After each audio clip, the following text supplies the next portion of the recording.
आइए दोस्तों, तो हमने सुना है कि सीए इंस्टीट्यूट ने एक नया कोर्स लॉन्च किया है सीए डे पे। सीए डे 2023 जो कि 1 जुलाई को मनाया गया और उसके अंदर जो हमारा इंस्टीट्यूट है उन्होंने एक नया कोर्स जिसको हम कह रहे हैं कि नया scheme of education and training है जिसको इन्होंने लॉन्च किया, new scheme of education and training, जो कि लॉन्च किया गया है आईसीएआई के द्वारा। और इससे जुड़े हुए कई सवाल है जो हमारे दिमाग में मंडरा रहे हैं कि क्या चीजें कैसी होंगी, क्या चीजें बदली हैं, क्या ट्रेनिंग में बदलाव आया है, क्या सेल्फ पेस्ड मॉड्यूल को इंट्रोड्यूस किया गया है, पुराने कोर्स वाले स्टूडेंट्स कैसे काम करेंगे, नए कोर्स में जिसको आना है उनको क्या करना है, क्या टाइमलाइंस है। इस टाइप से हमारे मन में बहुत सारे सवाल हैं और इन्हीं सवालों को सिंप्लीफाई करने के लिए कुछ एक यहाँ पे आपके सामने FAQs रखे गए हैं जिसकी मदद से आप अपने मोटे मोटे सारे सवालों को इजीली एड्रेस कर पाओगे।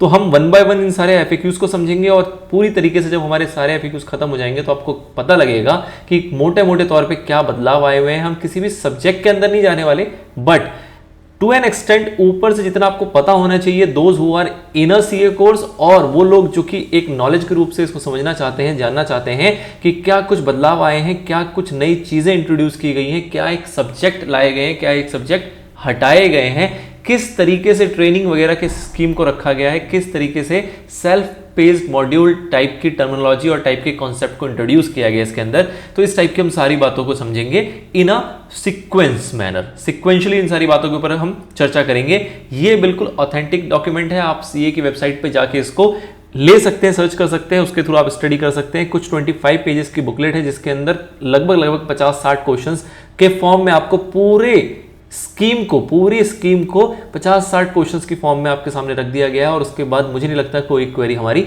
बच जाएगी।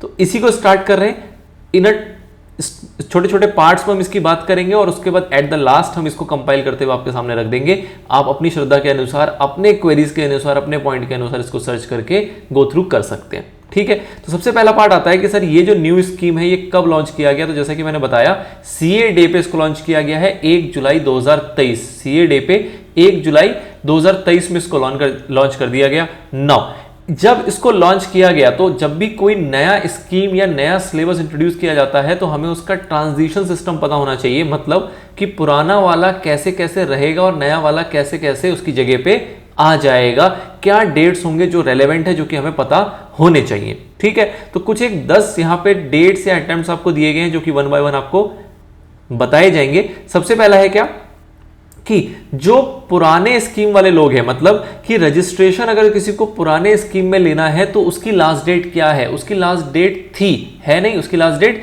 थी 1 जुलाई 2023। 1 जुलाई 2023 तक आप पुराने वाले स्कीम के अंदर सीए फाउंडेशन में रजिस्ट्रेशन ले सकते थे, जिसकी डेट जा चुकी है। मतलब आज के लिए ये डेट आपके लिए इररिलेवेंट हो गया। जिन्होंने इसमें ले लिया वो ले लिया, अदरवाइज अब अगर आज की डेट में कोई बच्चा एडमिशन लेगा, रजिस्ट्रेशन करवाएगा फाउंडेशन के अंदर, तो वो न्यू स्कीम में ही आएगा। ठीक है, उसके बाद अगर किसी को रजिस्ट्रेशन कराना है इंटरमीडिएट या फाइनल कोर्स में ओल्ड स्कीम में, यहां फाउंडेशन की बात हो गई, यहां इंटरमीडिएट और फाइनल की बात कर रहे हैं ओल्ड स्कीम में, तो उसकी लास्ट डेट क्या थी, उसकी लास्ट डेट थी 30 जून 2023। ये भी बीत चुकी है, मतलब आज के लिए ये भी इररिलेवेंट हो गया। मतलब अब कोई भी रजिस्ट्रेशन चाहे फाउंडेशन हो, चाहे इंटर हो, चाहे फाइनल हो, आपका ओल्ड स्कीम में नहीं होगा। ठीक है सर।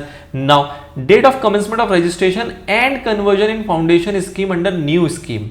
फाउंडेशन कोर्स में अगर आपको रजिस्ट्रेशन लेना है तो नए स्कीम में आप कब ले सकते हो, आप ले सकते हो 2 अगस्त 2023 से। मतलब कि आज की डेट में अगर मैं बात करूं, अगर टुडे बात करें जो कि हमारा है 3 जुलाई 2023, तो आज की डेट में ना आप ओल्ड में एडमिशन ले सकते हो ना आप न्यू में एडमिशन ले सकते हो। ओल्ड का जो एडमिशन की डेट है वो आपकी जा चुकी है और नए वाले की आपकी शुरू होगी 2 अगस्त 2023 से।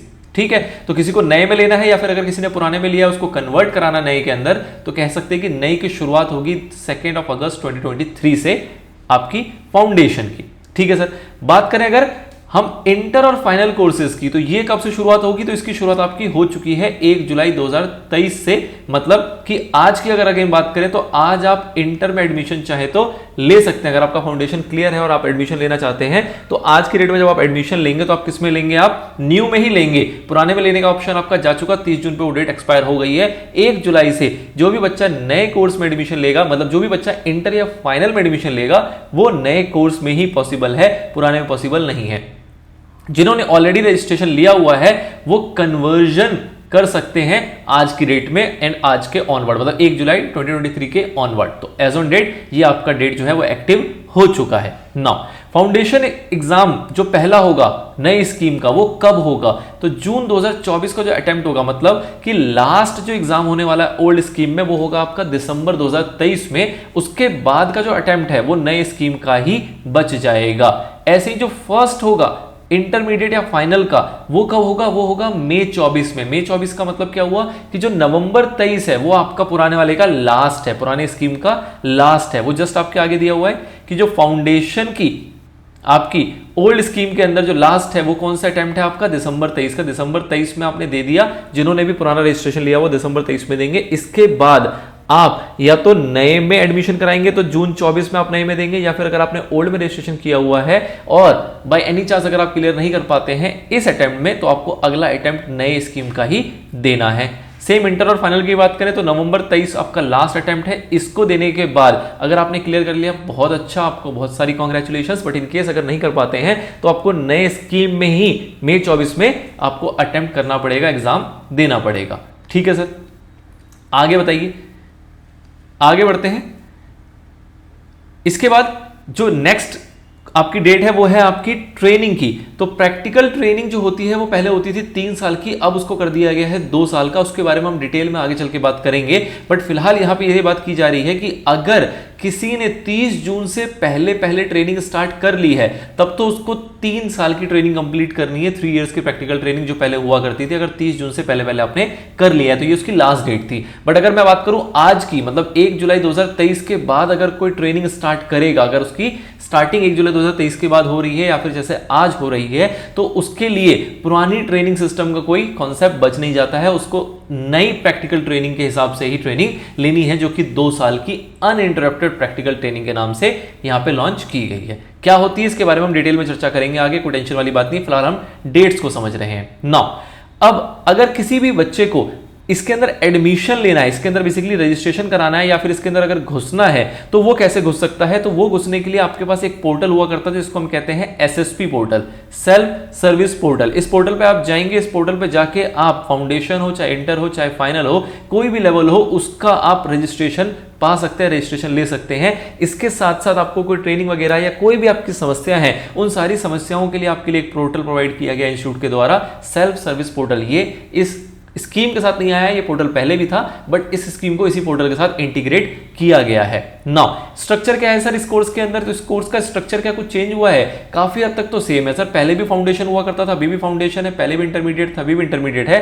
पहले भी फाइनल था, अभी भी फाइनल है। मतलब 3 लेवल तो यही के यही है। बस यहाँ पे क्या इंक्लूड कर दिया गया है? Self page online module. अब ये क्या है सर? तो इसके बारे में हम डिटेल में समझेंगे आगे। बट द पॉइंट इज कि 3 जो स्टेजेस थे वो आपके सेम टू सेम चल रहे हैं। इसके साथ एक एडिशन यहां पे की गई है जो कि बड़ी ही यूनिक सी बात है, बट उसको हम डिटेल में डिस्कस करेंगे आगे के पार्ट्स में।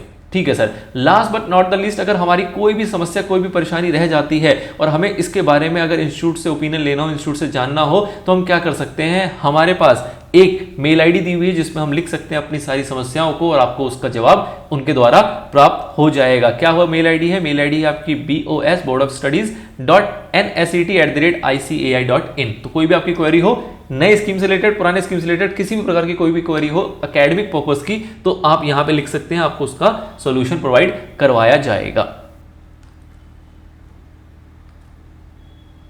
पार्ट बी में आते हैं और बात करते हैं फाउंडेशन कोर्स के ऊपर। तो जो आपका new scheme of education and training है, इसके अंदर फाउंडेशन इस कोर्स से रिलेटेड आपके मन में क्या क्या सवाल आ सकते हैं? तो पहला सवाल आपके मन में जो आएगा वो ये कि कोई भी व्यक्ति जो फाउंडेशन कोर्स में एंटर करना चाहता है वो कब रजिस्ट्रेशन करवाएगा, मतलब उसको रजिस्ट्रेशन कराना कब आवश्यक है, या मिनिमम टाइम क्या कह सकते हैं कि कब वो रजिस्ट्रेशन करा सकता है। तो कोई भी व्यक्ति, कोई भी स्टूडेंट जब क्लास 10th के एग्जाम को पास कर लेगा, जब वो क्लास 10th के एग्जाम को पास कर लेगा, उसके बाद वो रजिस्टर करा सकता है सीए फाउंडेशन कोर्स के लिए under the new scheme of education and training. ठीक है सर। फीस क्या है सर इसकी रजिस्ट्रेशन कराने की? तो फीस है इसकी केवल 9,000 रुपए, 9,000 रुपीज फीस है जो कि आपको रजिस्ट्रेशन के टाइम पे करना होता है। इस 9,000 रुपीज के अंदर आपके प्रोस्पेक्टस की फीस भी इंक्लूड है और स्टडी मटेरियल की फीस भी इंक्लूड है, मतलब 9,000 रुपए आपको पे करने हैं। उसके बाद आपको प्रोस्पेक्टस जो है वो भी डिलीवर हो जाएगा आपके एड्रेस के ऊपर, और जो आपका स्टडी मटेरियल होगा सीए फाउंडेशन का वो भी आपको डिलीवर कर दिया जाएगा आपके एड्रेस पे। ठीक है sir. Now next question, when can I get the prospectus of CA course and study material of the foundation course? हमें prospectus या स्टडी मटेरियल कब मिलेगा? तो जैसा कि मैंने आपको बताया कि प्रोस्पेक्टस और स्टडी मटेरियल जैसे ही आप रजिस्ट्रेशन करा लेंगे, रजिस्ट्रेशन कराने के बाद आपने फीस की पेमेंट कर दी है तो उसके बाद आपको एक ऑप्शन दिया जाएगा। वो ऑप्शन क्या है? बेसिकली आपके पास एक लिंक आएगा आपके ईमेल पे जिसके अंदर आपके पास लॉगिन क्रेडेंशियल्स होंगे, मतलब आपकी लॉगिन की डिटेल्स होंगे जिसके थ्रू आप स्टडी मटेरियल अपने ऑर्डर कर पाओगे। कहां से ऑर्डर करेंगे सर? तो हमारा एक पोर्टल है सेंट्रलाइज डिस्ट्रीब्यूशन सिस्टम पोर्टल। इस पोर्टल पे आप जाएंगे, इस क्रेडेंशियल के थ्रू एंटर करेंगे और वहां पे जाने के बाद आप अपनी स्टडी मटेरियल के डिलीवरी से रिलेटेड जो भी डिटेल्स वगैरह होंगे वो पंच करेंगे और जो भी आप एड्रेस वहां पे दर्शाएंगे उस एड्रेस पे आपका जो स्टडी मटेरियल है वो आपको डिलीवर कर दिया जाएगा और उसी स्टडी मटेरियल के साथ साथ जो आपका प्रोस्पेक्टस है वो भी आपको डिलीवर कर दिया जाएगा। Now When will I get the study material of foundation course? Foundation course का जो स्टडी मटेरियल है वो कब मिलेगा? तो देखो जी इसमें दो वैरायटी है। एक तो बात होती है सॉफ्ट कॉपी की। अगर आप सॉफ्ट कॉपी की बात करें तो सॉफ्ट कॉपी तो आप वेबसाइट पे जाके जब मर्जी चाहे तो एक्सेस कर सकते हैं, उसके लिए आपको रजिस्ट्रेशन की भी आवश्यकता नहीं है। ये वेबसाइट का लिंक दिया हुआ है जो कि board of study knowledge portal का है। इस पोर्टल के इस लिंक पे आप जाएंगे, यहाँ पे आपको सारा कोर्स का सारा स्ट्रक्चर मिल जाएगा, सारे सब्जेक्ट्स मिल जाएंगे, सारे पीडीएफ की फॉर्म में आप आराम से उसको रिव्यू कर सकते हैं, पढ़ सकते हैं। ठीक है सर, ये तो हो गई सॉफ्ट कॉपी की। लेकिन और ये कब से अवेलेबल हो गया आपका? 1 जुलाई 2023 से अवेलेबल हो चुका है, मतलब आज की डेट में आप इस लिंक पे क्लिक करेंगे तो आपको ये जो बुक्स हैं, ये जो आपके स्टडी मटेरियल्स हैं, ये लाइव वहां पे दिखाई देंगे। बात करें हार्ड कॉपी की, तो हार्ड कॉपी तो सर आपको रजिस्ट्रेशन पहले कराना पड़ेगा। रजिस्ट्रेशन कराने के बाद आपके पास क्रेडेंशियल्स होंगे। इस क्रेडेंशियल्स के थ्रू आप इस पोर्टल पे जाएंगे, सेंट्रलाइज डिस्ट्रीब्यूशन सिस्टम पोर्टल पे, और जब आप ऑर्डर प्लेस कर देंगे अपना तो विद इन रीजनेबल टाइम वो आपके घर पे डिस्पैच कर दिया जाएगा। तो ये दो तरीके हैं आपको स्टडी मटेरियल हासिल करने से लेके।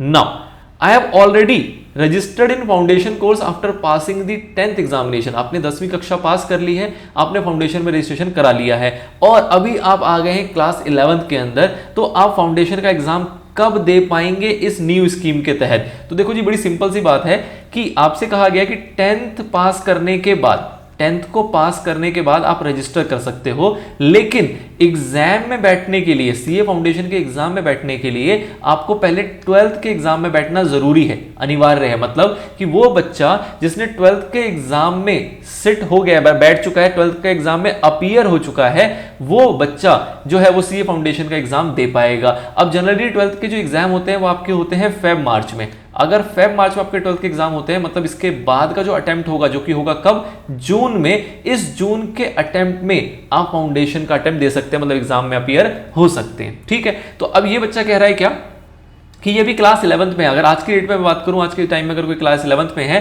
तो इसका जो क्लास 11th का एग्जाम होगा, फाइनल एग्जाम होगा, वो होगा कब? वो होगा मार्च 24 में, फेब या मार्च जो भी हो। और 12th का कब होगा सर? 12th का होगा मार्च 25 में। अब मार्च 25 में अगर इसने 12th का एग्जाम दे लिया, एग्जाम में बैठ चुका है, तो ऑब्वियस सी बात है इसके बाद जो अटेम्प्ट आएगा वो कब आएगा आपका? वो आएगा आपका जून 2025 में। तो जून 2025 का अटेम्प्ट ये स्टूडेंट जो है वो दे सकता है, अगर कोई अभी क्लास 11th में है तो।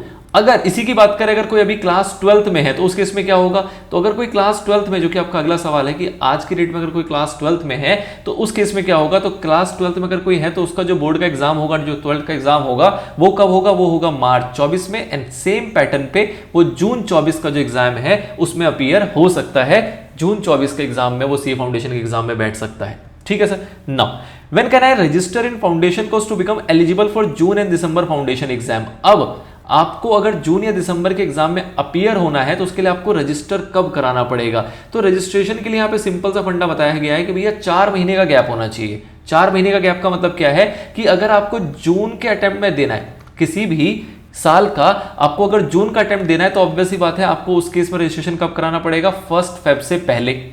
क्योंकि 4 महीने का गैप चाहिए। मोटा मोटा स्कीम का कॉन्सेप्ट ये है कि एग्जाम जो आप देना चाहते हो उससे 4 महीने पहले रजिस्ट्रेशन कराओ। क्यों? क्योंकि जितना आपका स्टडी मटेरियल है, जितना आपका कोर्स कंटेंट है, उसमें एक रीजनेबली एक्सपेक्ट किया जा रहा है कि आप 4 महीने की पढ़ाई करके आप उसको क्रैक कर सकते हो, उससे कम में आप ये नहीं कर पाएंगे। ये नहीं है कि कोई बच्चा नहीं कर सकता, पर द पॉइंट इज जो इंस्टीट्यूट ने एक लॉजिक यहां पर डेवलप किया वो ऐसा सा है। ठीक है, तो 4 महीने का गैप होना चाहिए। वैसे अगर किसी को दिसंबर में देना है तो दिसंबर के केस में उसको 1 अगस्त से पहले वहां पे रजिस्ट्रेशन करवा लेना है, अगर दिसंबर का अटेम्प्ट वो देना चाहता है। तो इसको आप किसी भी जगह अप्लाई कर सकते हैं। अगर जून 23 का अटेम्प्ट देना है तो 1 फरवरी 23 से पहले, जो कि पॉसिबल नहीं है। जून 24 पॉसिबल है तो जून 24 के लिए उसको 1 फरवरी 24 से पहले रजिस्ट्रेशन करा लेना है। दिसंबर 24 के लिए उसको 1 अगस्त 24 से पहले रजिस्ट्रेशन करा लेना है। तो ये हर साल के लिए सेम कॉन्सेप्ट है, 4 महीने का गैप होना चाहिए। 1 फरवरी और 1 अगस्त जो है वो यहां पे एक तरीके से आपकी डेडलाइन हो जाती है। ठीक है ना, उसके बाद बात की जा रही है क्या कि do I need to fill any separate form for appearing in foundation exam. क्या कोई आपको अलग से फॉर्म भरने की आवश्यकता है? नहीं जी, कोई आपको फॉर्म भरने की आवश्यकता नहीं है। आपने बेसिकली रजिस्ट्रेशन करा लेना है। जिस भी पीरियड का आपका एग्जाम होगा, अगर आपको जून में अटेम्प्ट देना है तो उस केस में आपको फरवरी में रजिस्ट्रेशन कराना है, और उसके बाद अगर आपको दिसंबर का एग्जाम देना है तो उस केस में आपको अगस्त में रजिस्ट्रेशन करा लेना है। इसके बाद एक हमें एग्जाम फॉर्म भरना होता है, वो एग्जाम से जस्ट पहले होता है, और उसके बारे में आपको जो इंस्टीट्यूट है वो अनाउंस कर देता है, वो आपको इस बारे में सूचना दे देता है कि जो भी आप एग्जाम देना चाह रहे हैं उससे एग्जाम से जस्ट पहले आपसे एक एग्जाम फॉर्म भरवाया जाता है। एग्जाम फॉर्म का सर मोटा मोटा मतलब क्या है कि अगर आपको जून सपोज करते हैं 24 में देना था एग्जाम, तो आपने अपना रजिस्ट्रेशन कब कराया? आपने अपना रजिस्ट्रेशन करा लिया है कब? आपने करा लिया है 1 फरवरी 2024 से पहले। अब ये तो आपने रजिस्ट्रेशन करा लिया। रजिस्ट्रेशन कराने का मतलब कि आपके पास प्रोस्पेक्टस आ गया, स्टडी मटेरियल आ गया, आप तैयारी करना शुरू कर देंगे। उसके बाद लगभग इससे 1 महीने पहले के आसपास आपसे एग्जाम फॉर्म भराया जाता है। आपने यहां पे रजिस्ट्रेशन करा लिया, इसके बाद आप जून 24 में एग्जाम दे सकते हैं, या फिर अगर आपकी प्रिपरेशन पूरी नहीं हुई है तो आप दिसंबर 24 में एग्जाम दे सकते हैं। इसलिए एग्जाम से जस्ट पहले अनाउंस करती है एक एग्जाम फॉर्म, और इंस्टीट्यूट के द्वारा इस अनाउंसमेंट के अंदर आपको उस फॉर्म को फिल करना होता है कि हाँ जी एग्जाम फॉर्म हम फिल करते हैं और हमें इस वाले पेपर को अटेम्प्ट करना है, इस वाले अटेम्प्ट में हमें सारे एग्जाम देने हैं। अगर कोई एग्जाम फॉर्म नहीं भरता है तो रजिस्ट्रेशन उसका वैलिड माना जाएगा, वो नेक्स्ट वाले अटेम्प्ट में जो दिसंबर 24 का होगा, और इससे 1 महीने पहले जब अनाउंस किया जाएगा एग्जाम फॉर्म, तो इसमें भी वो अटेम्प्ट कर सकता है। मतलब फ्यूचर में वो कभी भी इसको अटेम्प्ट कर सकता है, डिपेंडिंग अपॉन कुछ एक मैक्सिमम टाइम लिमिट है, वो हम आगे के FAQs में समझ लेंगे, बट ये इस तरीके से आपका काम करता है।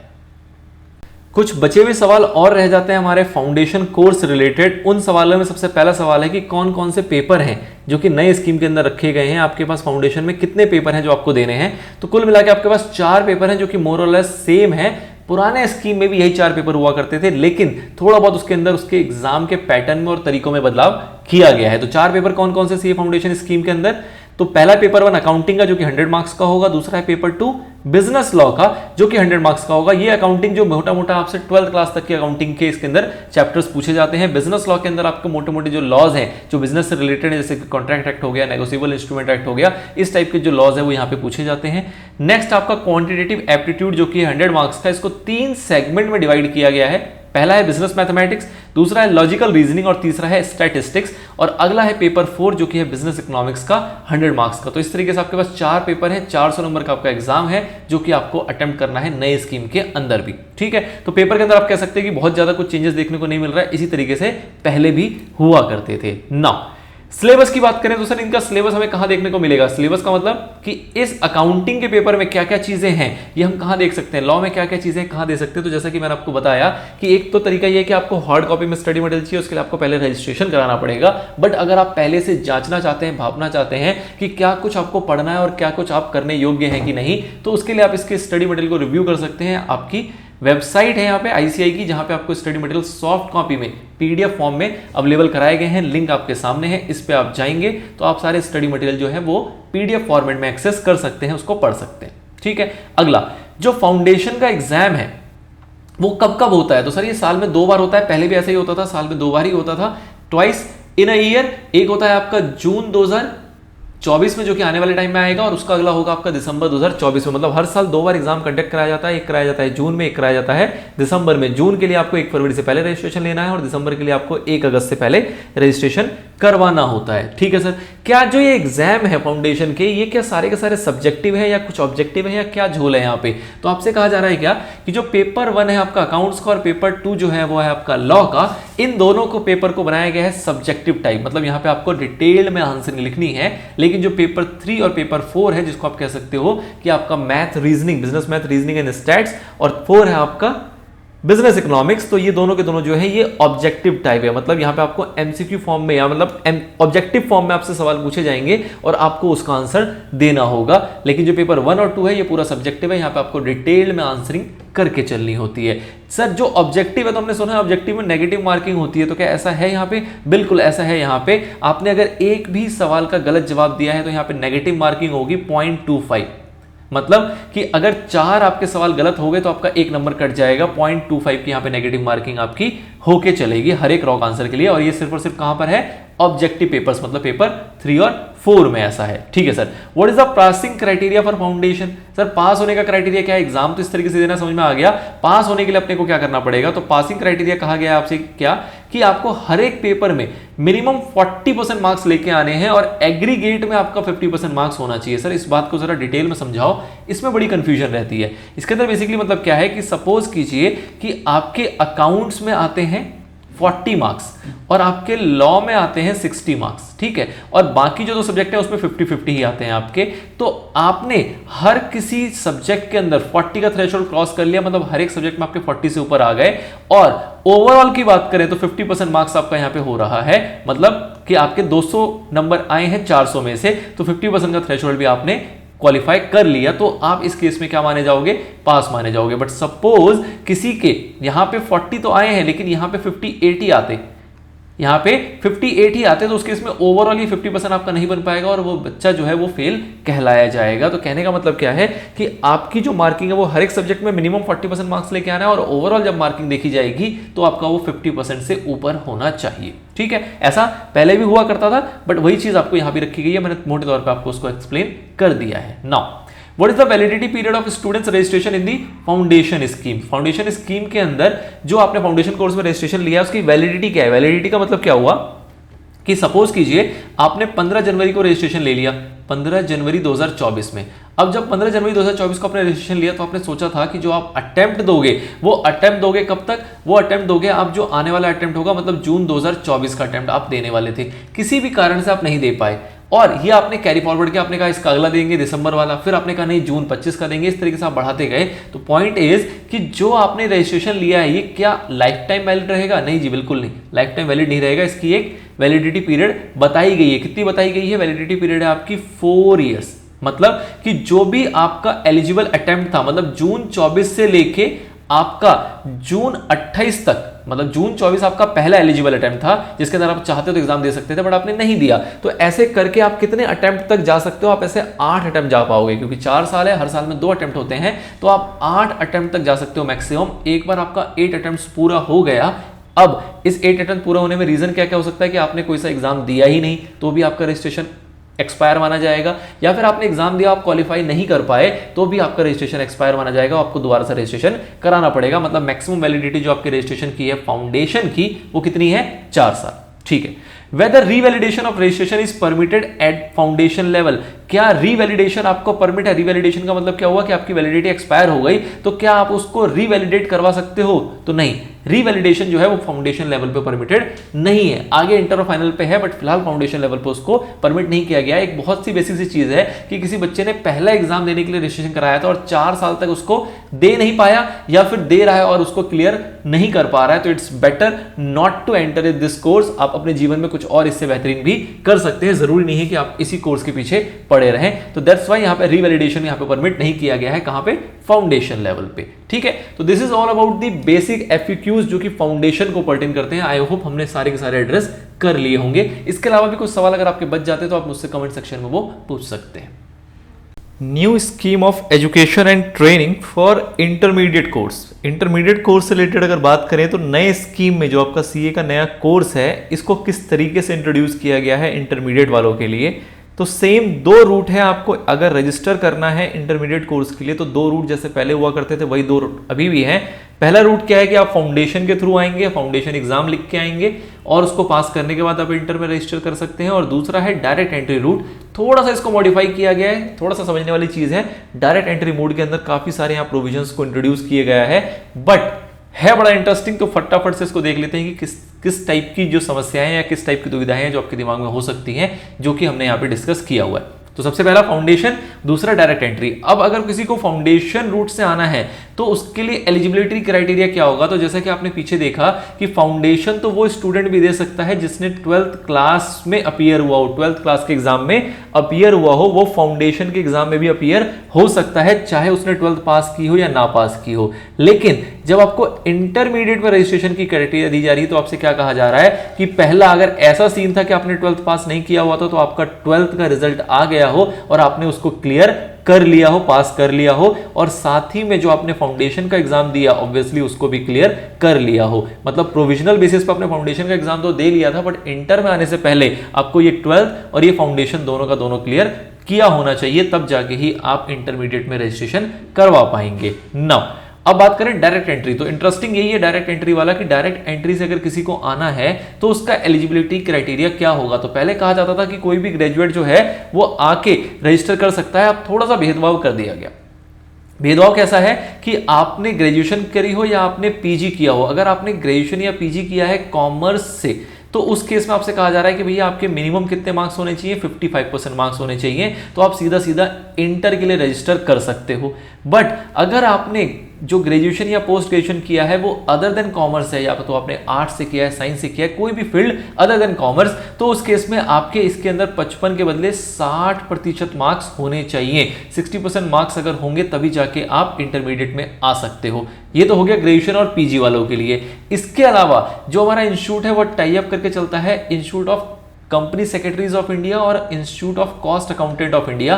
तो इन दोनों के साथ क्या है कि अगर किसी ने इन दोनों इंस्टीट्यूट के, मतलब कि सीएस का अगर उसने इंटर क्लियर किया हुआ है, इंटरमीडिएट लेवल क्लियर किया हुआ है जिसको कि आप एग्जीक्यूटिव कहते हो, या फिर कॉस्ट अकाउंटेंट का अगर उसने इंटर लेवल क्लियर किया हुआ है, तो वैसा व्यक्ति, वैसा स्टूडेंट सीधा सीधा यहाँ पे इंटर में एडमिशन ले सकता है, रजिस्ट्रेशन करा सकता है। तो मतलब 4 कैटेगरी हो गई, ग्रेजुएशन पोस्ट ग्रेजुएशन के अंदर 2 लोग, एक कॉमर्स वाले, एक अदर देन कॉमर्स। कॉमर्स में होगा 55%, अदर देन कॉमर्स होगा तो 60% चाहिए। इसके अलावा अगर किसी ने आईसीएसआई का इंटर क्लियर किया हुआ है, मतलब जिसे एग्जीक्यूटिव बोलते हो आप, या फिर कॉस्ट अकाउंटेंट का अगर किसी ने इंटर क्लियर किया हुआ है तो वो डायरेक्ट एंट्री ले सकता है। ये सारे के सारे डायरेक्ट रूट्स हैं जो कि इस स्कीम के अंदर दिए गए आपको। ठीक है sir.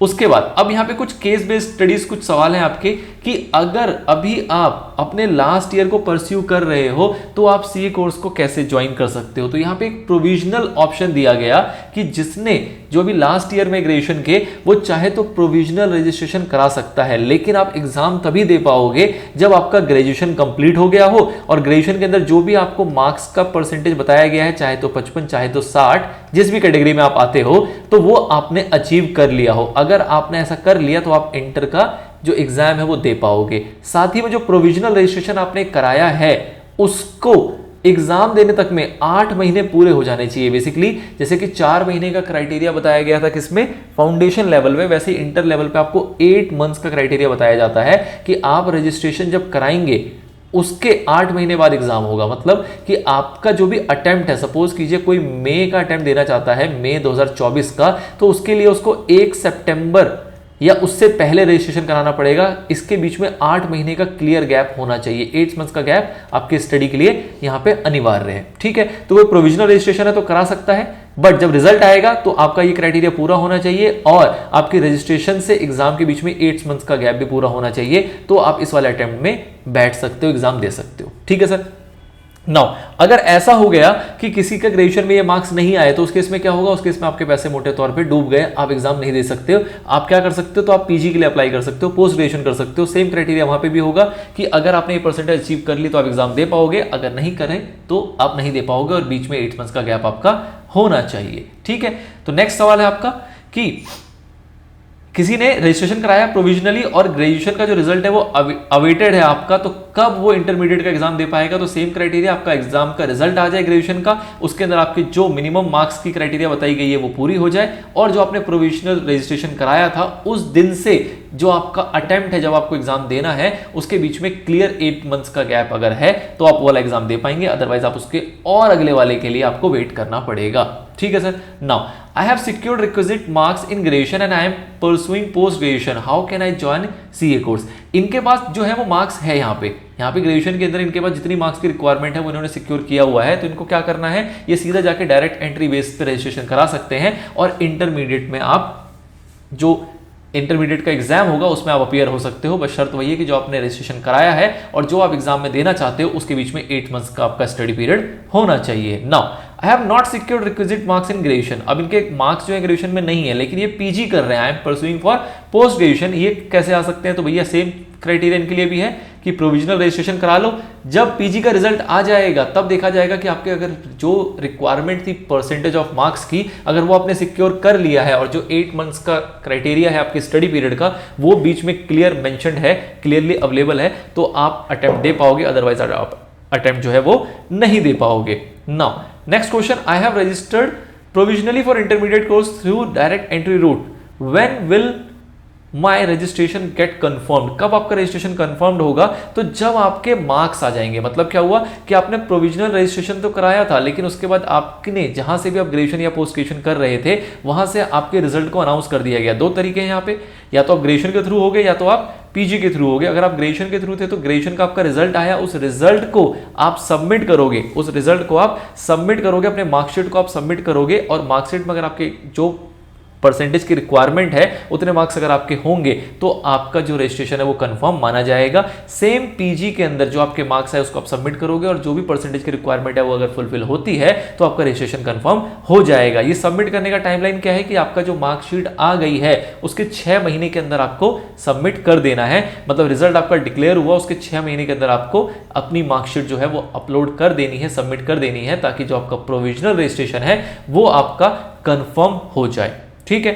Now when are the intermediate examination held and what is the cut off date for registration in intermediate course appearing in intermediate examination? तो बेसिकली कब एग्जाम होता है और क्या कट ऑफ डेट है मैंने आपको पीछे बताया। एग्जाम इसके साल में 2 बार होते हैं, एक होता है मई में और एक होता है नवंबर में। एक होता है मई में और एक होता है नवंबर में। मई अटेम्प्ट के लिए अगर आपको एग्जाम के लिए रजिस्टर करना है तो उस केस में आपको सितंबर से पहले करना पड़ेगा। सितंबर बोले तो पिछले साल का सितंबर। अगर किसी को मई 24 में एग्जाम देना है, मई 24 का अटेम्प्ट में अपीयर होना है तो उसको 1 सितंबर 2023 से पहले रजिस्टर करना पड़ेगा। और वैसे ही अगर किसी को नवंबर 24 में रजिस्टर अपीयर होना है तो उस केस में उसको 1 मार्च 2024 से पहले रजिस्टर करना पड़ेगा। मतलब कुल मिला के इसके बीच में 8 मंथ्स का क्लियर गैप होना चाहिए, 8 मंथ्स का आपका स्टडी पीरियड होना चाहिए, तो आप एग्जाम में अपीयर हो सकते हैं। ठीक है। तो these are the few basics, few frequently asked questions जो कि था आपके इंटरमीडिएट के ऊपर बेस्ड। सर फाउंडेशन क्लियर हो गया, हम डायरेक्ट एंट्री से आना चाह रहे हैं या फिर हम फाउंडेशन क्लियर करके आने चाह रहे हैं, लेकिन जब इंटरमीडिएट में हम रजिस्ट्रेशन करवाने जाएंगे तो हमें कितने फीस का भुगतान करना पड़ेगा, कितनी मुद्राएं वहां पे खर्च करनी पड़ेंगी? तो यहाँ पे जो कोर्स की फीस रखी गई है वो रखी गई है कितनी, 18,000 रुपए। 18,000 रुपए जो आपकी फीस है ये दोनों ग्रुप की है। अभी आप आगे देखेंगे कि इंटरमीडिएट के अंदर 2 ग्रुप्स हैं, 2 ग्रुप्स में आपके 3-3 पेपर दिए गए, कुल मिला के 6 पेपर हैं, और इसकी जो पूरी रजिस्ट्रेशन फीस है वो कितनी है, 18,000 रुपीज। आपकी अलग अलग ग्रुप की फीस नहीं है, ये कंबाइंड है, एक साथ आपसे 18,000 रुपए लिए जाएंगे। Now When will the student registered through direct entry route get prospectus for CA course? ये कह रहे हैं कि इनको प्रोस्पेक्टस कब मिलेगा? तो जैसा कि आपने फाउंडेशन में समझा था सेम पैटर्न यहाँ पे भी है। अगर कोई डायरेक्ट एंट्री रूट का व्यक्ति आता है तो उस केस में वो क्या करेगा, वो रजिस्ट्रेशन कराएगा, फीस की पेमेंट करेगा। जैसे फीस की पेमेंट करेगा उसका रजिस्ट्रेशन कंफर्म होगा और उसके ईमेल पे क्या आएगा, कुछ लॉगिन क्रेडेंशियल्स आएंगे। इस लॉगिन क्रेडेंशियल्स के थ्रू वो सीडीएस पोर्टल पे जाएगा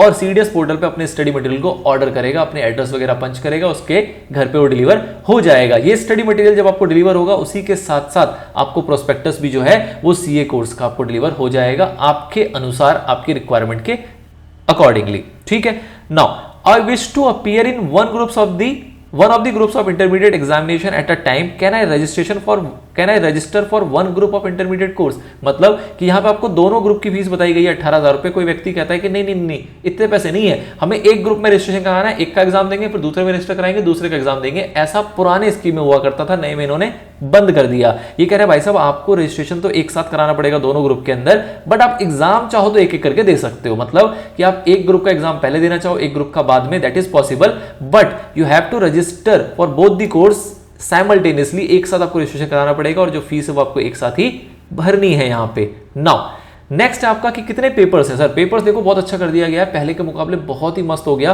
पहले आपके कई ज्यादा पेपर हुआ करते थे, अब उसको सिंपल करते हुए कुल 6 पेपर है जो आपको देने हैं इंटरमीडिएट को क्लियर करने के लिए। ग्रुप 1 में रखे गए हैं 3 पेपर, ग्रुप 2 में रखे गए हैं 3 पेपर। बहुत ही सिंपल। पहला है आपका एडवांस अकाउंटिंग पेपर 1 जो कि 100 मार्क्स का। पहले ग्रुप 1 में भी एक अकाउंटिंग थी, ग्रुप 2 में भी अकाउंटिंग थी, इन्होंने सिंपल कर दिया। कह रहे भैया एक ही बार में पूछ लेंगे सारा अकाउंट्स, बात खत्म। तो पहला है आपका एडवांस अकाउंटिंग। दूसरा है आपका कॉर्पोरेट एंड अदर लॉज, इसके अंदर आपके कंपनी लॉ है और अलाइड लॉज हुआ करते थे वो सारे के सारे यहां पूछे जाते हैं। और थर्ड पेपर है आपका टैक्सेशन का, जिसको 2 पार्ट में डिवाइड किया गया है। सेक्शन ए है जिसमें आपसे इनकम टैक्स लॉ पूछा जाएगा और सेक्शन बी है जिसमें आपको जीएसटी पूछा जाएगा। दोनों के दोनों 50-50 मार्क्स के हैं। तो इस तरीके से 3 पेपर 300 मार्क्स का आपका ग्रुप 1 कंप्लीट। नाउ ग्रुप 2 आता है। ग्रुप 2 है पेपर नंबर 4 जिसमें बात करेंगे कॉस्ट एंड मैनेजमेंट अकाउंटिंग की, 100 मार्क्स का है। पेपर 5 है जो आपका ऑडिटिंग एंड एथिक्स का है, 100 मार्क्स का है। और पेपर 6 है आपका financial management and strategic management. इसको 2 पार्ट में क्लासिफाई किया गया। फाइनेंशियल मैनेजमेंट आपका 50 मार्क्स का और स्ट्रेटेजिक मैनेजमेंट है 50 मार्क्स का। इसके अंदर जो आपको कंप्यूटर से रिलेटेड कुछ कोर्सेज हुआ करते थे, आईटी से रिलेटेड, वो सारी चीजों को यहाँ पे हटा दिया गया है। भैया मुद्दे की बात पूछी जाएगी, प्रोफेशनल बनाया जा रहा है, अकाउंट्स पूछ लेंगे, लॉ पूछ लेंगे, टैक्स पूछ लेंगे, ग्रुप 1 क्लियर। ग्रुप 2 में जब आएंगे तो हम कॉस्टिंग पूछ लेंगे, ऑडिटिंग एथिक्स पूछ लेंगे और फाइनेंशियल मैनेजमेंट और स्ट्रेटेजिक मैनेजमेंट किस तरीके से उसको आना चाहिए किसी भी प्रोफेशनल को, वो सिखा दिया जाएगा। ग्रुप 2 आपका ओवर हो जाएगा। तो बहुत डायरेक्ट अप्रोच है, क्लियर अप्रोच है और श्योर सॉर्टेड तरीके से आपके कोर्स को यहाँ पे प्लान किया गया है। 6 पेपर में आपको अटेम्प्ट होना है। आपको पासिंग जो क्राइटेरिया है जो कि हम आगे डिस्कस करेंगे वो आपको अचीव करना है और आपका यहाँ पे इंटरमीडिएट जो है वो क्लियर हो जाएगा। Now how to get the study material of intermediate course. कैसे मिलेगा सर स्टडी मटेरियल? तो सिंपल तरीका जैसे कि पहले भी था फाउंडेशन के अंदर कि आपको रजिस्ट्रेशन करा लेना है। रजिस्ट्रेशन कराने के बाद आपके पास क्रेडेंशियल आ गया, क्रेडेंशियल के थ्रू आप लॉग इन करोगे कहां पे, CDS पोर्टल पे, और यहां पे जाके आप स्टडी मटेरियल को ऑर्डर कर सकते हो। जैसे आप कोई भी ऑनलाइन कोई भी आइटम या कोई भी प्रोडक्ट आप ऑर्डर करते हो, आप अपना एड्रेस वगैरह आप प्रोवाइड करोगे, आपके पास रीजनेबल टाइम इंटरवल के अंदर आपके घर पे वो डिस्पैच कर दिया जाएगा। एंड नेक्स्ट क्वेश्चन है what will be the syllabus for intermediate में 24 एग्जामिनेशन। किसी को सिलेबस देखना है तो कैसे देख सकते हैं? तो भैया जो इसके सिलेबस हैं उसको अवेलेबल करा दिया गया है लिंक पे, मतलब ICAI की वेबसाइट पे आप जाके उसको चेक कर सकते हैं। बट 2 ही तरीके हैं कि जो आपका सिलेबस है, जो आपका कोर्स कंटेंट है वो 2 फॉर्म में आपको अवेलेबल कराया जाता है। एक है हार्ड कॉपी, एक है सॉफ्ट कॉपी। सॉफ्ट कॉपी जो है वो इस वेबसाइट पर अवेलेबल है, आप इजिली यहाँ पे जा सकते हैं, एक्सेस कर सकते हैं, उसको रिव्यू कर सकते हैं। 6 के 6 सब्जेक्ट मिल जाएंगे, क्या कोर्स कंटेंट है, क्या स्टडी मटेरियल है, किस टाइप से क्वेश्चन आंसर्स आते हैं, वो सारा ओवरव्यू आप सॉफ्ट कॉपी के थ्रू PDF फॉर्मेट में आप ले सकते हैं। बट अगर आपको हार्ड कॉपी में चाहिए तो उस केस में आपको रजिस्ट्रेशन कराना पड़ेगा।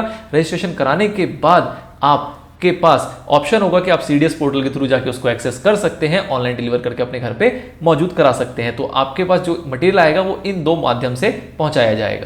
तो हमारा एग्जाम पैटर्न क्या होने वाला है इंटरमीडिएट एग्जाम के अंदर? इंटरमीडिएट के जो एग्जाम होंगे आपके न्यू कोर्स में, उसमें आपका एग्जाम पैटर्न किस तरीके से होगा? तो एग्जाम पैटर्न को आपको 2 पार्ट में क्लासिफाई कर दिया गया है। पहला है आपका 30%, दूसरा है आपका 70%। 70% में आपसे पूछे जाएंगे डिस्क्रिप्टिव क्वेश्चंस और 30% में आपसे पूछे जाएंगे सिनेरियो या फिर case based, case study based आपसे सवाल पूछे जाएंगे जो कि MCQ फॉर्मेट में होगा। मतलब कि जो आपके पास 6 पेपर है इंटरमीडिएट के अंदर, इन 6 के 6 पेपर में इसके एग्जाम जो आएंगे वो आपके 2 कैटेगरी में कैटेगराइज होकर आएगा।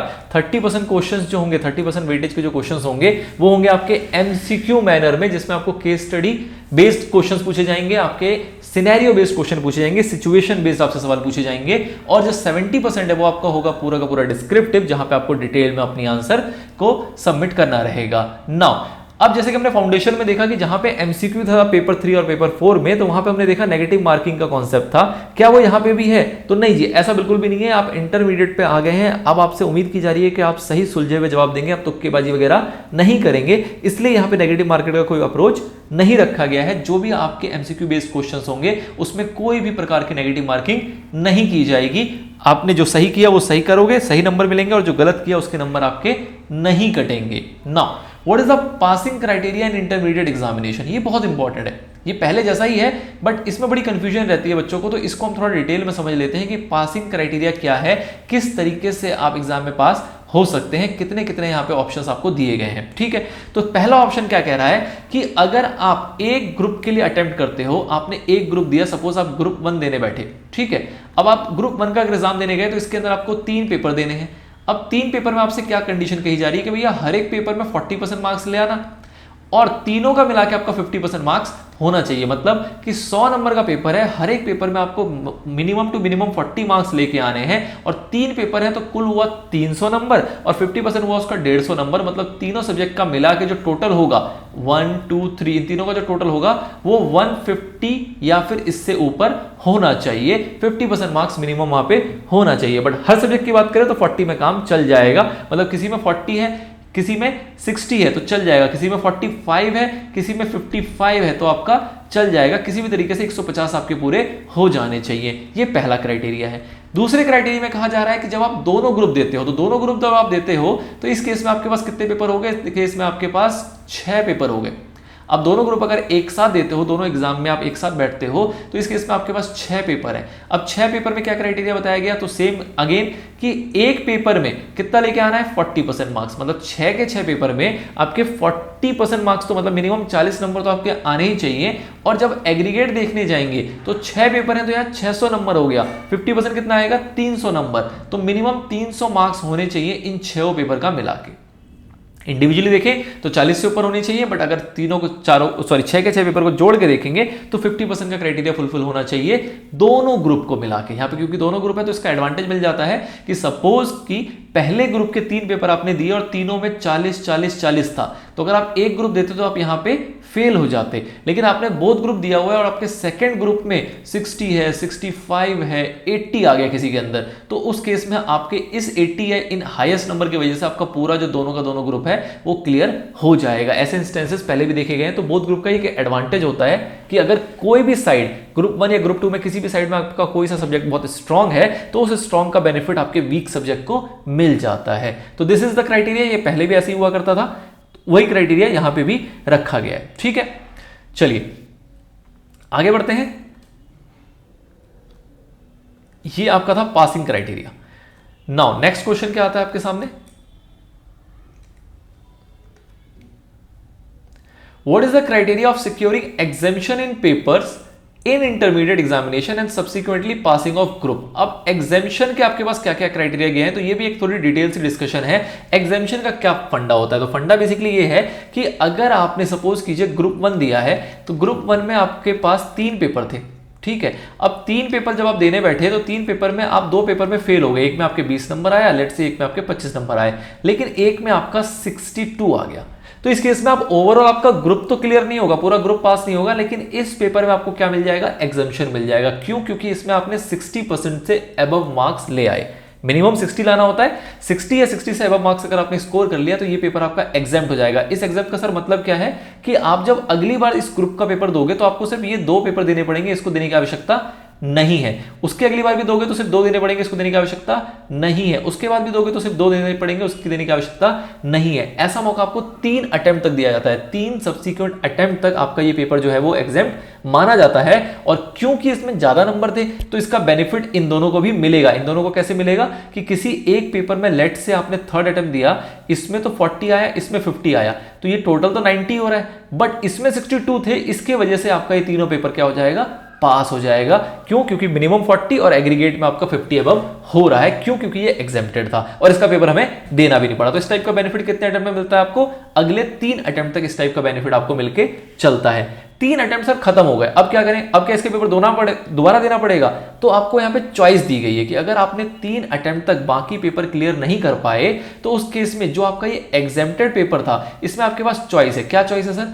एक तो आप चाहो तो इसको एग्जेम्प्ट करा लो, अगर आप इसको एग्जेम्प्ट ही रहने देना चाहते हो, मतलब इसका पेपर आप दोबारा नहीं देना चाहते हो तो भी चलेगा, लेकिन नुकसान क्या है कि इन 2 पेपर में फिर आपको 40 के साथ साथ मिनिमम 50% का क्राइटेरिया सिर्फ इन दोनों में पूरा करना पड़ेगा। लेट्स से इसमें 40 आया तो इसमें आपको 60 लाना पड़ेगा, मतलब 2 पेपर हैं तो कुल मिला के पास होने के लिए आपको 100 नंबर चाहिए, ठीक है, और हर एक में 40 चाहिए। मतलब ये वाला जो सिनेरियो था जहां आप 90 भी ला रहे थे लेकिन 10 नंबर आपको एक्स्ट्रा इसके मिल रहे थे और आपका काम हो जा रहा था, वो बेनिफिट चला जाएगा। मतलब कि सेट ऑफ करने का बेनिफिट जो है वो पहले 3 अटेम्प्ट तक ही रहता है, उसके बाद सेट ऑफ करने का बेनिफिट छोड़ दिया जाएगा और इसको एग्जेम्प्ट माना जाएगा। दूसरा ऐसा हो सकता है कि कोई बच्चा ये कहता है कि नहीं ये पेपर तो मेरा बहुत स्ट्रांग है, मैं इसको तो दोबारा भी दूंगा तो 60 बोलो मैं तो 80 लेके आ जाऊंगा, तो उस केस में उसको कहा गया कि ऐसा है तो आप चाहो तो इसके एग्जामिनेशन को लूज कर सकते हो और बिल्कुल फ्रेश तरीके से तीनों के तीनों पेपर में आप अटेम्प्ट कर सकते हो और फिर अकॉर्डिंगली जो आपका रूल था कि हर एक में 40 लाना है और ओवरऑल आपका 50% से ऊपर होना चाहिए, ये क्राइटेरिया के अकॉर्डिंग आपको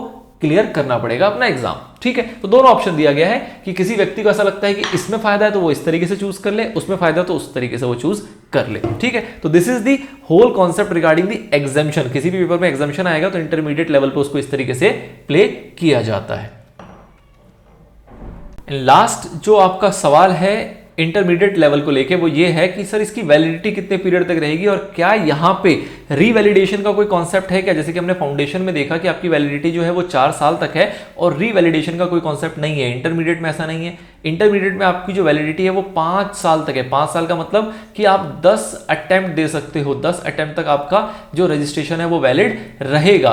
उसके बाद सर 10 अटेम्प्ट में भी अगर किसी का इंटर क्लियर नहीं हुआ तो क्या करेंगे? उस केस में आप चाहो तो सिर्फ 400 रुपए का फीस जमा करके अपने इस रजिस्ट्रेशन को रीवैलिडेट करा सकते हो अगले 5 साल के लिए। मतलब कि 5 साल में 10 अटेम्प्ट दिए, उसके बाद 5 साल आपको और मिल जाएंगे और आप अगले और 10 अटेम्प्ट दे पाओगे। बस आपको क्या करना है, यहाँ पे एक फीस पे करनी पड़ेगी 400 रुपीज की और उससे आपका जो रजिस्ट्रेशन है वो रीवैलिडेट कर दिया जाएगा। ऐसा लाइफ में सिर्फ एक बार होगा। मतलब कि सर इस 5 साल में क्लियर नहीं हुआ तो एक बार फिर से 400 रुपए देखते हैं और 5 साल का मौका उठाते हैं, तो ऐसा बिल्कुल भी नहीं है। जिंदगी जो है बहुत छोटी है, आपको 10 साल यहाँ पे दे दिए गए खर्च करने के लिए, दैट डजंट मीन कि आप अपनी जिंदगी व्यतीत कर दे इंटरमीडिएट कोर्स को कंप्लीट करने में। तो इसलिए ये अपॉर्चुनिटी सिर्फ एक बार दी जाती है, वंस टाइम, ठीक है। दोबारा कोई ऐसा चाहे कि 10 साल में भी क्लियर नहीं हो पाया तो उसके लिए सीधा सा उद्देश्य ये है कि बच्चा इस कोर्स को छोड़ो, कुछ जीवन में कुछ और नया करो, कुछ बड़ा करो, इसमें ऐसा कुछ खास नहीं रखा हुआ, ठीक है। तो इसलिए सिर्फ एक बार अपॉर्चुनिटी है रिवैलिडेशन की, जो कि फाउंडेशन में एक बार भी नहीं थी बट इंटरमीडिएट में एक बार दे दी गई है सब्सिक्वेंट 5 ईयर्स के लिए। तो this is all about the intermediate related FAQs, जिसमें आपको सीए न्यू कोर्स का जितना भी इंटरमीडिएट लेवल का ज्ञान था वो यहां पे मौजूद करा दिया गया है। सर ये बताएं क्या नया है सीए न्यू कोर्स में? अगर हम फाइनल कोर्स की बात करें तो फाइनल कोर्स में बेसिकली क्या नया किया गया है? तो नया कुछ भी नहीं है, आपके पेपर्स को थोड़ा सा मॉडिफाई कर दिया गया। मॉडिफाई इन द सेंस कि सब्जेक्ट्स तो वही हैं लेकिन कुछ चीजें छोड़ी हैं, कुछ चीजें एलिमिनेट कर दी हैं और थोड़ा सा एग्जाम को असेस करने के तरीके में बदलाव लाया गया है, ठीक है सर। चलिए, तो कोई भी इंसान जो है वो फाइनल कोर्स में पहली बात तो रजिस्टर कब कर सकता है? तो फाइनल कोर्स में आने से पहले आपको अपना इंटर कंप्लीट करना पड़ेगा। मतलब जो आपका इंटरमीडिएट एग्जामिनेशन है इसके आपने अगर दोनों ग्रुप पास कर लिए हैं तो आप फाइनल में रजिस्टर कर सकते हो, कोई दिक्कत वाली बात नहीं है। लेकिन साथ में ध्यान ये देना है कि जब भी आप फाइनल में रजिस्टर करोगे तो इसके साथ साथ आपको रजिस्ट्रेशन लेना है किसके अंदर? Self paced online module. Sir ये क्या है? इसके ऊपर पीछे भी चर्चा हुई, आपने बताया नहीं, टेंशन ना लें, डिटेल में इसके बारे में सेपरेटली आपको कवर कराया जाएगा। फिलहाल आपको ये ध्यान रखना है कि ये एक मॉड्यूल है जिसको कि आपको स्टडी करना है और इसके एग्जाम को भी आपको क्लियर करना पड़ेगा, बट इसका पैटर्न थोड़ा सा डिफरेंट है। स्टडी करने का भी और एग्जामिनेशन का भी हम सेपरेटली इसको समझेंगे, ठीक है। तो फाइनल कोर्स में रजिस्ट्रेशन के टाइम पे आपको फाइनल कोर्स में भी रजिस्ट्रेशन लेना है, अलॉन्ग विद दैट आपको सेल्फ बेस्ड ऑनलाइन मॉड्यूल्स का भी रजिस्ट्रेशन लेके चलना है। क्या फीस है सर फाइनल कोर्स की? तो आपने देखा फाउंडेशन की फीस कितनी थी, वहां की फीस थी 9,000 रुपए। उसके बाद जब इंटर में आए तो उसकी फीस कितनी हुई? 18,000 रुपए। तो सर यहां पे होनी चाहिए 27,000 रुपए, नहीं, आपको यहाँ पे डिस्काउंट दिया गया है और डिस्काउंटेड फीस आपकी कितनी है? 22,000 रुपीज, जो आपकी पूरे कोर्स की फाइनल कोर्स की फीस है, ठीक है। नाउ इसके अंदर क्या ग्रुप 1 ग्रुप 2 का कोई कॉन्सेप्ट है? नहीं, इसके अंदर भी कॉन्सेप्ट नहीं है। जैसा इंटर में नहीं था वैसा फाइनल में भी नहीं है। यहाँ पे भी आपको जो रजिस्ट्रेशन कराना है वो एक साथ दोनों कोर्स के लिए कराना है, एक कोर्स में कराने का कोई ऑप्शन नहीं है, एक ग्रुप में कराने का कोई ऑप्शन नहीं है। जो 22,000 रुपए की फीस है वो आपकी बोथ ग्रुप की फीस है, एक साथ आपसे ले ली जाएगी। उसके बाद आप एग्जाम चाहें तो एक एक ग्रुप करके एग्जाम दे सकते हैं, लेकिन रजिस्ट्रेशन आपको एक साथ ही कराना पड़ेगा। अलग अलग रजिस्ट्रेशन का जो कॉन्सेप्ट पहले हुआ करता था वो अब यहाँ पे नहीं है। कौन कौन से पेपर हैं जो हमारे फाइनल कोर्स में सर हमसे पूछे जाएंगे? तो अगेन इंटर की तरह सिंपल सिंपल से 6 आपसे पेपर्स पूछे जाएंगे। 6 पेपर्स हैं, ग्रुप 1 में 3, ग्रुप 2 में 3, जयराम जी की, बहुत ही सिंपल। ग्रुप 1 जो है उसका पेपर नंबर 1 है क्या? Financial reporting. पेपर नंबर 1 है फाइनेंशियल रिपोर्टिंग जो है 100 मार्क्स का। पेपर नंबर 2 है आपका एडवांस्ड फाइनेंशियल मैनेजमेंट जो कि अगेन है 100 मार्क्स का। पेपर नंबर 3 है advanced auditing assurance and professional ethics, again 100 marks का। ये तीनों पेपर सर पहले हुआ करते थे, बिल्कुल पहले हुआ करते थे, कोई नई वाली बातचीत नहीं है। थोड़े बहुत कंटेंट ऊपर नीचे किए गए हैं, वो आप जब सिलेबस के अंदर जाके देखोगे तो पता लगेगा, बट ऊपर तौर पर देखा जाए तो ऐसे सब्जेक्ट पहले भी हुआ करते थे और कोई मेजर नया इंट्रोडक्शन नहीं है यहाँ पे। ग्रुप 2 की बात करें सर, ग्रुप 2 में पेपर नंबर 4 है आपका direct tax laws and international taxation, 100 marks का। सर पहले था? पहले भी था।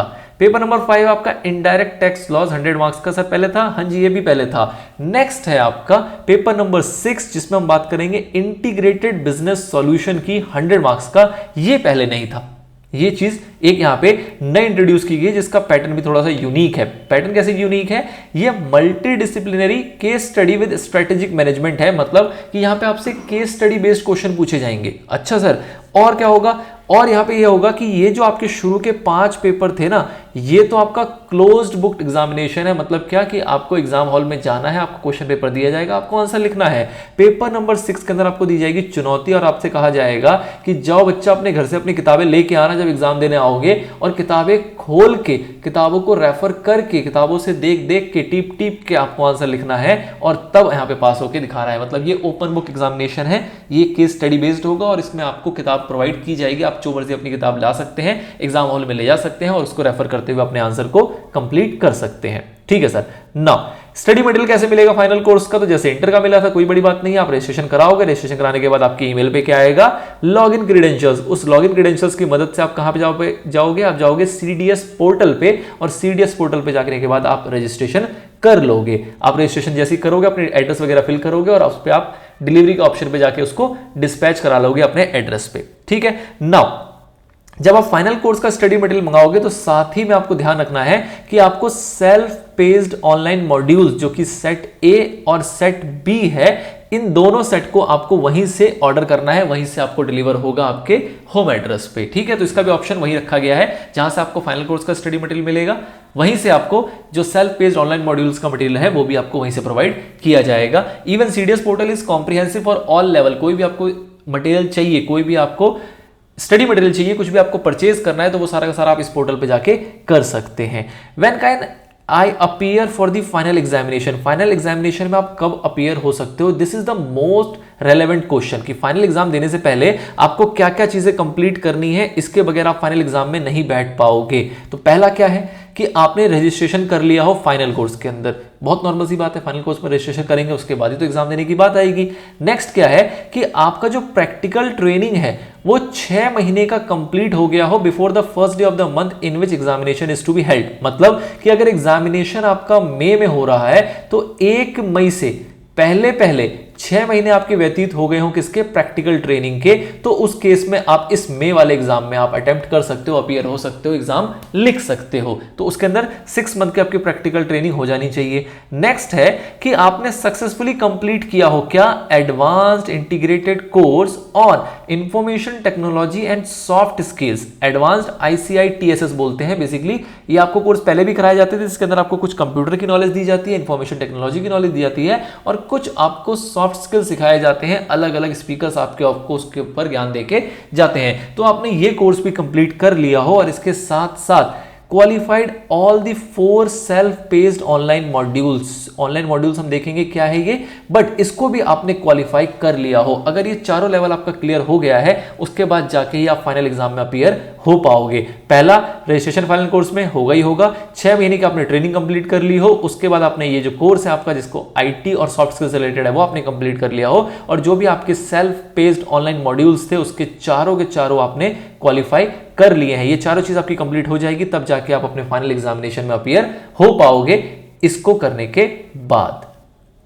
सर न्यू कोर्स का जो सीए फाइनल का सिलेबस है ना, वो देखना है, हम कहाँ से देखें? तो आपको मैंने देखो कितनी बार बता दिया, पीछे फाउंडेशन में भी बताया, इंटर में भी बताया कि आपके जो भी कोर्स स्टडी आप देखना चाहते हो, कोर्स स्टडी मटेरियल देखना चाहते हो, उसके लिए आप क्या करो, आप इनकी वेबसाइट पे जाओ, लिंक आपके सामने अवेलेबल है। अदरवाइज भी आप जाके सर्च कर सकते हो सीधा गूगल पे आईसीआई स्टडी मटेरियल, आपको एक पोर्टल मिलेगा आईसीआई का, उस पोर्टल पे आप जाओगे, वहां पे आपको स्टडी मटेरियल मिल जाएंगे, चाहे वो फाउंडेशन लेवल का हो, चाहे वो इंटर लेवल का हो, चाहे वो फाइनल लेवल का हो, तो सारे आप स्टडी मटेरियल को वहां पे एक्सेस कर सकते हो। उन सारे स्टडी मटेरियल की आपको वहां पे सॉफ्ट कॉपी मिलेगी, और अगर आपको हार्ड कॉपी चाहिए तो उसका चैनल आपको बताया है सीडीएस के थ्रू रजिस्ट्रेशन कराना है, लॉगिन क्रेडेंशियल, सीडीएस पे जाओगे, ऑर्डर करोगे, आपके घर पे वो पहुंचा दिया जाएगा। ठीक है सर।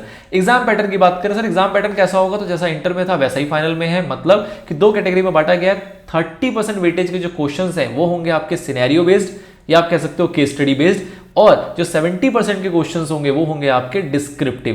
पूरे के पूरे 6 पेपर जो है वो इसी पैटर्न पे पूछे जाएंगे। आपके 6 के 6 पेपर जो होंगे वो 70 और 30 के पैटर्न पूछा जाएगा। 30 आपका एमसीक्यू, 70 आपका डिस्क्रिप्टिव। सर 30% जो एमसीक्यू है, क्या इसके अंदर नेगेटिव मार्किंग होगी क्या इंटर में थी क्या? नहीं सर, इंटर में नहीं थी। तो इंटर में नहीं थी तो फाइनल में भी इसका सवाल नहीं उठता। मतलब नेगेटिव मार्किंग का जो कॉन्सेप्ट है वो सिर्फ और सिर्फ फाउंडेशन में है, ना ही इंटर में है, ना ही फाइनल में है। अच्छा सर, उसके बाद जो हमारा असेसमेंट है फाइनल एग्जामिनेशन का वो कैसे होगा? तो जैसा कि मैंने आपको बताया, जो आपके पहले 5 पेपर हैं वो आपके होंगे क्लोज्ड बुक एग्जामिनेशन, मतलब आपको किताबें ले जाने का अनुमति नहीं मिलेगी। आप एग्जाम हॉल में जाएंगे, पढ़ के जाएंगे, समझ के जाएंगे, और वहां पर अपना आंसर लिखेंगे, उसका एग्जामिनेशन आप देंगे। बट जो आपका पेपर नंबर 6 है, जो कि है इंटीग्रेटेड बिजनेस सॉल्यूशन, जिसके अंदर आपको अलग अलग प्रकार के केस स्टडी बेस्ड क्वेश्चन पूछे जाएंगे, वो आपका होगा केस स्टडी बेस्ड, और इसके अंदर आपको किताब खोलने की अनुमति दी जाएगी। This is open book examination, जहां पे आप किताब को यूज करते हुए, उसको रेफर करते हुए अपने एग्जाम को कंप्लीट करोगे, और उसके बाद आपकी असेसमेंट की जाएगी, आप कितने पानी में हैं, आपने उसको पास किया या नहीं। ठीक है सर, एमसीक्यू वाली बात हमने कर ली। नाउ पासिंग क्राइटेरिया क्या है सर? पासिंग क्राइटेरिया क्या है? पासिंग क्राइटेरिया हमने पीछे देखा था, जो इंटर में था वही यहां पर है, कुछ नहीं बदला। जो इंटर में था वही यहां पर है। पासिंग क्राइटेरिया हमने क्या देखा था कि हर एक पेपर के अंदर 6 पेपर है आपके कुल मिला के। अगर आप एक ग्रुप देते हो तो आपके पास 3 पेपर है, आपको हर एक पेपर में 40% मार्क्स लेके आना है, और कुल मिला के आपके कितने होने चाहिए? 50% या उससे अबव। मतलब हर पेपर में 40 नंबर से ऊपर, और कुल मिला के 3 पेपर है तो आपको 150 नंबर से ऊपर लेके आना पड़ेगा। अगर आप 6 पेपर एक साथ देते हो, मतलब बोथ ग्रुप का एग्जाम देने जाते हो, तो 6 पेपर हो गए, तो पहला क्राइटेरिया सेम है, हर एक पेपर में 40 से ऊपर लेके आना है। और क्योंकि आपने 6 पेपर दिए तो कुल मिला के 6 पेपर में देखा जाएगा कि आपके 300 से ऊपर है या नहीं। 300 या 300 से ऊपर, मिनिमम 300 आपको लेके आना है। अगर आप लेके आए तो आप क्वालिफाइड माने जाओगे। यही क्राइटेरिया, यही पैटर्न आपके इंटर लेवल पे भी अप्लाई होता है। नाउ अगला है सर एग्जामिशन का क्या क्राइटेरिया है? तो एग्जामिशन का क्राइटेरिया भी सेम है जो आपके इंटर लेवल पे था। मतलब कि आपने कोई भी ग्रुप दिया, अगर सपोज आपने एक ग्रुप दिया है, तो एक ग्रुप अगर आप देते हो, तो आप अगर कोई भी सब्जेक्ट क्लियर नहीं कर पाते हो, बट किसी एक पेपर में अगर आपका 60 मार्क्स या इससे अबव आ जाता है, तो ये आपका एग्जाम माना जाएगा। एग्जाम कब तक माना जाएगा सर? अगले 3 अटेम्प्ट तक माना जाएगा। मतलब कि इस एग्जामिशन का बेनिफिट जो है वो अगले 3 अटेम्प्ट तक आपको मिलेगा। इसके जो एक्स्ट्रा मार्क्स है वो बाकी के मार्क्स में सेटअप होने के लिए यूज किए जाएंगे। बट एक बार आपके वो 3 अटेम्प्ट खत्म हो गए तो आपको ऑप्शन दिया जाएगा कि आप चाहो तो इस एग्जामिशन को कैरी करो, अदरवाइज आप चाहो तो इसको छोड़ भी सकते हो। अगर आप कैरी करोगे तो आप कर सकते हो, लेकिन रिमेनिंग पेपर में आपको इसको छोड़े बगैर, मतलब इसको बिना काउंट किए, एक पेपर में 40 और ओवरऑल में 50% आपको लेके आना पड़ेगा। इसको काउंट करने का ऑप्शन आपका चला जाएगा। और अगर आप इसको लैप्स करवाना चाहते हो तो आप कर सकते हो, और इसका एग्जाम आप दोबारा से लिख सकते हो। सेम पैटर्न पे आपको आगे एग्जाम देना रहेगा। मतलब मोटा मोटे तौर पे एग्जामिशन मिलेगी 60 से अबव, नेक्स्ट 3 अटेम्प्ट तक मिलेगा आपको उसका बेनिफिट, उसके बाद उसका बेनिफिट नहीं मिलेगा। चाहो तो आप एग्जामिशन रखो, चाहे तो ना रखो। ठीक है सर। नेक्स्ट क्या सर यहाँ पे वैलिडिटी है? यहाँ पे तो जैसे कि पहले में आपको बताया गया था वैलिडिटी 4 साल की थी, फाउंडेशन लेवल पे इंटर पे आए तो वैलिडिटी 5 साल की हुई। साथ में रिवैलिडेशन का ऑप्शन भी दिया गया, लेकिन once in a life time, जो कि 5 साल का था। यहाँ पे वैलिडिटी दी गई आपको 10 साल की। कितने साल की सर? 10 साल की। क्या इसको रिवैलिडेट कर सकते हैं? हाँ जी कर सकते हैं। क्या जिंदगी में एक ही बार कर सकते हैं? नहीं, पूरी जिंदगी बता दो आप, फाइनल देने में कोई दिक्कत नहीं है इंस्टीट्यूट को। इंस्टीट्यूट कहता है कि पहले बार में आपको 10 साल की वैलिडिटी दे दी, आपने रजिस्ट्रेशन कराया, उसके बाद आप दोबारा से रिवैलिडेशन करना चाहते हो, कराओ, 500 रुपए का फीस दो, और अगले 10 साल तक आप चाहो तो दोबारा पेपर दे सकते हो। उसके बाद भी कुछ नहीं हुआ सर, 20 साल बीत चुके हैं, आप दोबारा 500 रुपए का फीस दो और 10 साल आपको मिलेंगे। अगले 10 साल और आपका जो वैलिडिटी है रजिस्ट्रेशन का वो एक्टिव कर दिया जाएगा। तो मतलब यहाँ पे कोई टाइमलाइन नहीं दी गई है, आप आजीवन चाहे तो एग्जाम देते रहे, कोई दिक्कत वाली बात नहीं है। तो this is all about the final course, जो कि न्यू कोर्स के अंदर डाले गए, और उसके अंदर जो भी बदलाव किए गए वो इस तरीके से आपके सामने प्रेजेंट कर दिए गए हैं। सर ये बताइए, जो न्यू कोर्स है सीए का, इसके अंदर प्रैक्टिकल ट्रेनिंग को कैसे रखा गया है, प्रैक्टिकल ट्रेनिंग में क्या बदलाव आए हैं? तो इसके अंदर जो पहला आपके मन में सवाल आता है वो ये कि कोई भी व्यक्ति नए कोर्स के अंदर जो प्रैक्टिकल ट्रेनिंग है वो कब स्टार्ट कर पाएगा। तो सबसे पहला तो इंपॉर्टेंट वही है कि आपको इंटर जो है अपना वो क्वालिफाई कर लेना है। इंटर के आपके जो दोनों ग्रुप्स हैं वो आपके पास होने चाहिए। जैसे आप ये पास करोगे और प्रैक्टिकल ट्रेनिंग करने की सोचोगे तो उससे पहले आपको एक कोर्स करना है। जैसे कि पहले आपके हुआ करते थे ओरिएंटेशन क्लासेस, ओरिएंटेशन होता था और आप एक आईटीटी का कोर्स करते थे, इंफॉर्मेशन टेक्नोलॉजी का। तो उसी चीज को यहाँ पे मर्ज कर दिया गया और मर्ज करके कहा जा रहा है कि 4 हफ्ते का इंटीग्रेटेड कोर्स है जो कि किसके ऊपर होगा, information technology and soft skills and you can commence practical training. मतलब कि प्रैक्टिकल ट्रेनिंग से पहले आपको इंटरमीडिएट के दोनों ग्रुप क्लियर करने हैं और क्लियर करने के बाद आपको ये 4 हफ्ते का एक कोर्स करना है जिसके अंदर आपको आईटी सिखाई जाएगी और सॉफ्ट स्किल सिखाया जाएगा। मतलब ऐसा हो गया कि बच्चे को मार्केट में भेजने से पहले प्रिपेयर किया जाएगा कि भैया मार्केट में तुमको आईटी की बेसिक नॉलेज होनी चाहिए, वो सिखा देंगे, और ये सॉफ्ट स्किल की नॉलेज होनी चाहिए, किस तरीके से बात करना है, किस तरीके से मिलना है किसी से, क्या जेस्चर होते हैं, इस टाइप के सारे आपको जो बेसिक होते हैं वो यहाँ पे दे दिए जाएंगे ताकि आप उसके बाद ट्रेनिंग करने जब जाएं तो आप इंस्टीट्यूट का नाम रोशन कर पाएं। ठीक है, तो this is the first thing. Now कितने टाइम की आपकी प्रैक्टिकल ट्रेनिंग होगी, तो ड्यूरेशन जो है वो कर दिया गया है 2 साल। ये सबसे अच्छी गुड न्यूज है इस नए कोर्स के स्कीम के अंदर, जिसके अंदर जो प्रैक्टिकल ट्रेनिंग पहले 3 साल की हुआ करती थी उसको रिड्यूस करके कितने का कर दिया गया है, 2 साल का कर दिया गया है। ठीक है sir. Now what is the duration of industrial training? Industrial training sir पहले भी हुआ करती थी, इसका ड्यूरेशन क्या है? तो इसका ड्यूरेशन जो है वो कर दिया गया है 9 से 12 मंथ्स। मतलब कि 9 से मिनिमम 9 मंथ्स और मैक्सिमम 12 मंथ्स तक आप इंडस्ट्रियल ट्रेनिंग कर सकते हो। और ऑब्वियसली बात है कब करोगे, ये अपने लास्ट पार्ट में करोगे। मतलब कि 2 साल की ट्रेनिंग है तो पहले साल तो आपको ट्रेनिंग करनी है, जो ट्रेनिंग के पॉलिसी है, ट्रेनिंग की जो गाइडलाइंस है उसके अकॉर्डिंग। और जब ये 1 साल की आपकी ट्रेनिंग पूरी हो जाएगी तो जब आप अपने सेकंड ईयर में जाओगे, इस सेकंड ईयर में चाहो तो पूरे के पूरे 12 महीने की आप इंडस्ट्रियल ट्रेनिंग कर सकते हो, या फिर 9 मंथ्स की, 10 मंथ्स की, जितनी भी आपको इंडस्ट्रियल ट्रेनिंग मिल जाती है और जितने भी आप करने के लिए लायक हो गए हो, मतलब करना आप चाहते हो उतना आप कर सकते हो, minimum 9 to maximum 12 months. But कब करोगे, अपने second year of practical training में। फर्स्ट ईयर में आपको अलाउड नहीं है इंडस्ट्रियल ट्रेनिंग। नाउ जब सर हम प्रैक्टिकल ट्रेनिंग कर रहे होंगे तो हमें कितनी छुट्टियां मिलेंगी? आपको इसके मन में साथ में ये भी सवाल आ रहा होगा सर हमको स्टाइपेंड वगैरह कितना मिलेगा, वो सब हम अलग से कवर करेंगे। बट फिलहाल यहाँ पे जो बात बताई जा रही है वो है कि छुट्टियों की। तो आपको हर साल जो है वो 12 लीव्स दी गई है, मतलब कि 12 महीने 12 छुट्टियां, 2 साल की ट्रेनिंग तो 24 छुट्टियां, मतलब हर महीने में 1 छुट्टी। बट इसको मंथ वाइज क्लासीफाई नहीं किया गया है। बेसिकली जो लीव्स हैं वो आपके और आपके प्रिंसिपल के टर्म्स पर डिपेंड करती हैं। ये एक मिनिमम साइड में बताया गया है कि कोई सा प्रिंसिपल ऐसा ही जल्लाद हुआ जो कि आपको छुट्टी ही नहीं दे रहा है तो आप इसका प्ली लेते हुए कह सकते हो कि साहब 12 छुट्टियां तो इंस्टीट्यूट भी कहता देने को, इतना तो दे ही दो कम से कम। ठीक है ना। तो 12 छुट्टियां जो ऑफिशियली आपको यहाँ पे दी जा रही हैं, जो कि आप अपने ट्रेनिंग के दौरान पे ले सकते हो। मतलब हर महीने सिर्फ और सिर्फ 1 छुट्टी आपको ऑफिशियली अलाउड है। नाउ हमने जो कोर्सेज की बात देखी, इस कोर्स को बेसिकली 2 पार्ट में क्लासिफाई किया गया है। ये कोर्सेज आपके पहले भी हुआ करते थे, कोई बड़ी बात नहीं है, बट उसको मर्ज कर दिया गया है, उसको इंटीग्रेट कर दिया गया है। पहला है आपका ICITSS। ये क्या है? ये है integrated course on information technology and soft skill. दूसरा क्या है? दूसरा भी है integrated course on information technology and soft skills, but ये है क्या? एडवांस्ड। ये क्या है? एडवांस। दोनों में फर्क क्या है कि जो पहला वाला आपका कोर्स है ये आपको करना होता है प्रैक्टिकल ट्रेनिंग स्टार्ट करने से पहले, और जो दूसरा वाला है वो आपको करना होता है फाइनल एग्जामिनेशन देने से पहले। मतलब ट्रेनिंग की शुरुआत में जब आप एंटर करोगे तो आपको ये वाले स्किल्स सिखाए जाएंगे, ये कोर्स करना है, और उसके बाद जब आपकी ट्रेनिंग कंप्लीट हो जाएगी और फाइनल एग्जामिनेशन आप देना चाह रहे होगे तो वो देने से पहले आपको ये एडवांस्ड कोर्स भी कंप्लीट करके चलना है। ये है क्या? तो integrated course on information technology is a combination of orientation program, जो पहले हुआ करता था orientation course, and information technology training, ITT की ट्रेनिंग होती थी, जो कि इन दोनों को ही मर्ज करके क्या बना दिया गया? Integrated course on IT. ठीक है। नाउ एडवांस में क्या है सर? तो एडवांस में पहले आपका हुआ करता था क्या? मैनेजमेंट एंड कम्युनिकेशन स्किल्स, जिसको हम MCS कहते थे, और दूसरा होता था एडवांस्ड ITT, मतलब एडवांस इंफॉर्मेशन टेक्नोलॉजी ट्रेनिंग। इन दोनों को मर्ज करके क्या कर दिया गया? एडवांस्ड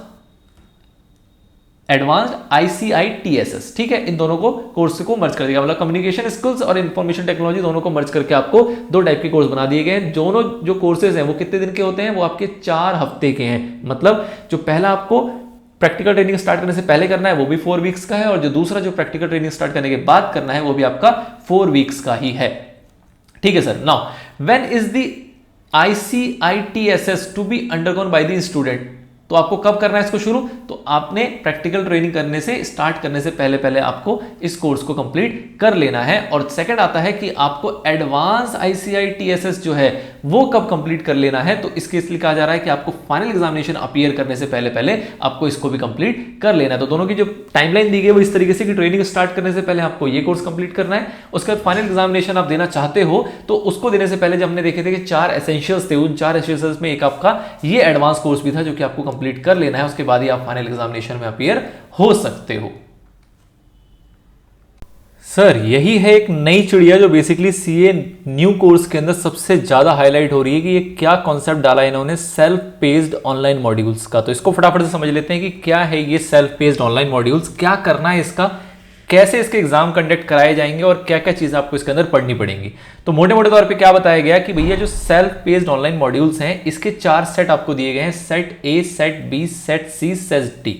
ठीक है, 4 सेट हैं। इन 4 सेट के लिए आपको रजिस्टर करना पड़ेगा और रजिस्टर आप कब करोगे? जब आप अपने फाइनल में रजिस्ट्रेशन कराओगे। आपने देखा था पीछे कि जब हम फाइनल का रजिस्ट्रेशन करने जाएंगे तो उसी टाइम पे आपको साथ में रजिस्टर कराना है। किसके लिए? सेल्फ पेस्ड ऑनलाइन मॉड्यूल्स के लिए। क्या इसके लिए कोई अलग से फीस देनी है? नहीं, जो आप 22,000 पे कर रहे हो इसके अंदर ये भी आपका कवर्ड है। इसके अंदर होगा क्या? इसके अंदर 4 सेट दिए गए हैं। पहला 2 जो सेट है, सेट ए और सेट बी, ये तो मैंडेटरी है, इसके अंदर कोई ऑप्शन नहीं दिया जा रहा। बट सेट सी में आपको 10 पेपर दिए गए, आपको कोई एक चुनना है वहां पे, और सेट डी में आपको 4 पेपर दिए गए, आपको उसमें से कोई एक को सेलेक्ट करना है। तो ये जब आप सेलेक्ट कर लोगे तो उसके बेस्ड पे ही आपको मॉड्यूल डिलीवर कराए जाएंगे। उसी के बेस्ड पे आप अपने सीडीएस पोर्टल से मॉड्यूल ऑर्डर कर सकते हो और उसी के बेस पे आपका फ्यूचर में एग्जाम कराया जाएगा। तो नए स्कीम के अंदर जो new scheme of education and training है उसके अंदर जो सबसे ज्यादा लाइमलाइट में चीज चल रही है वो क्या है? Self paced online module. ठीक है सर, क्या सब्जेक्ट है सर? सब्जेक्ट बताइए फटाफट से। तो पहला जो सब्जेक्ट है यहाँ पे 4 सेट्स हैं आपके। पहला सेट ए है, उसके अंदर आपको सब्जेक्ट दिया गया corporate and economy law. Basically आप इस चीज को समझो कि जो भी आपको सब्जेक्ट्स को रिलीव कर दिया गया आपके सिलेबस में से, जो आपके मैंडेटरी पेपर्स हुआ करते थे उसमें से कुछ एक जानकारी, क्योंकि आपको टेस्ट भी करना है और आपको एक बहुत ज्यादा साउंड प्रोफेशनल बनाने की कोशिश है, इसलिए उसको पूरी तरीके से एलिमिनेट नहीं किया, खत्म नहीं किया। आपके फाइनल कोर्स को 6 पेपर पे तो ले आए, इंटर को भी 6 पे तो ले आए, बट कुछ एक चीजें जिसमें वो चाह रहे हैं कि आपको एक्सपर्टीज हो, आपको नॉलेज हो, आप खोए खोए ना रहें, उसको उन्होंने डाल दिया सेल्फ पेस्ड ऑनलाइन मॉड्यूल्स में, जिसको कहा जा रहा है कि आप अपने हिसाब से, अपने पेस के हिसाब से आप उसकी तैयारी करो, उसके एग्जाम दो और उसके अंदर आपको पास होना मैंडेटरी है। तो सेट ए जिसमें आपको पूछा जा रहा है कॉर्पोरेट एंड इकोनॉमिक लॉज, तो इसके अंदर वही लॉज है जो आपके पहले फाइनल में हुआ करते थे। 100 मार्क्स का होगा, मैंडेटरी इन नेचर है, कोई ऑप्शन नहीं है।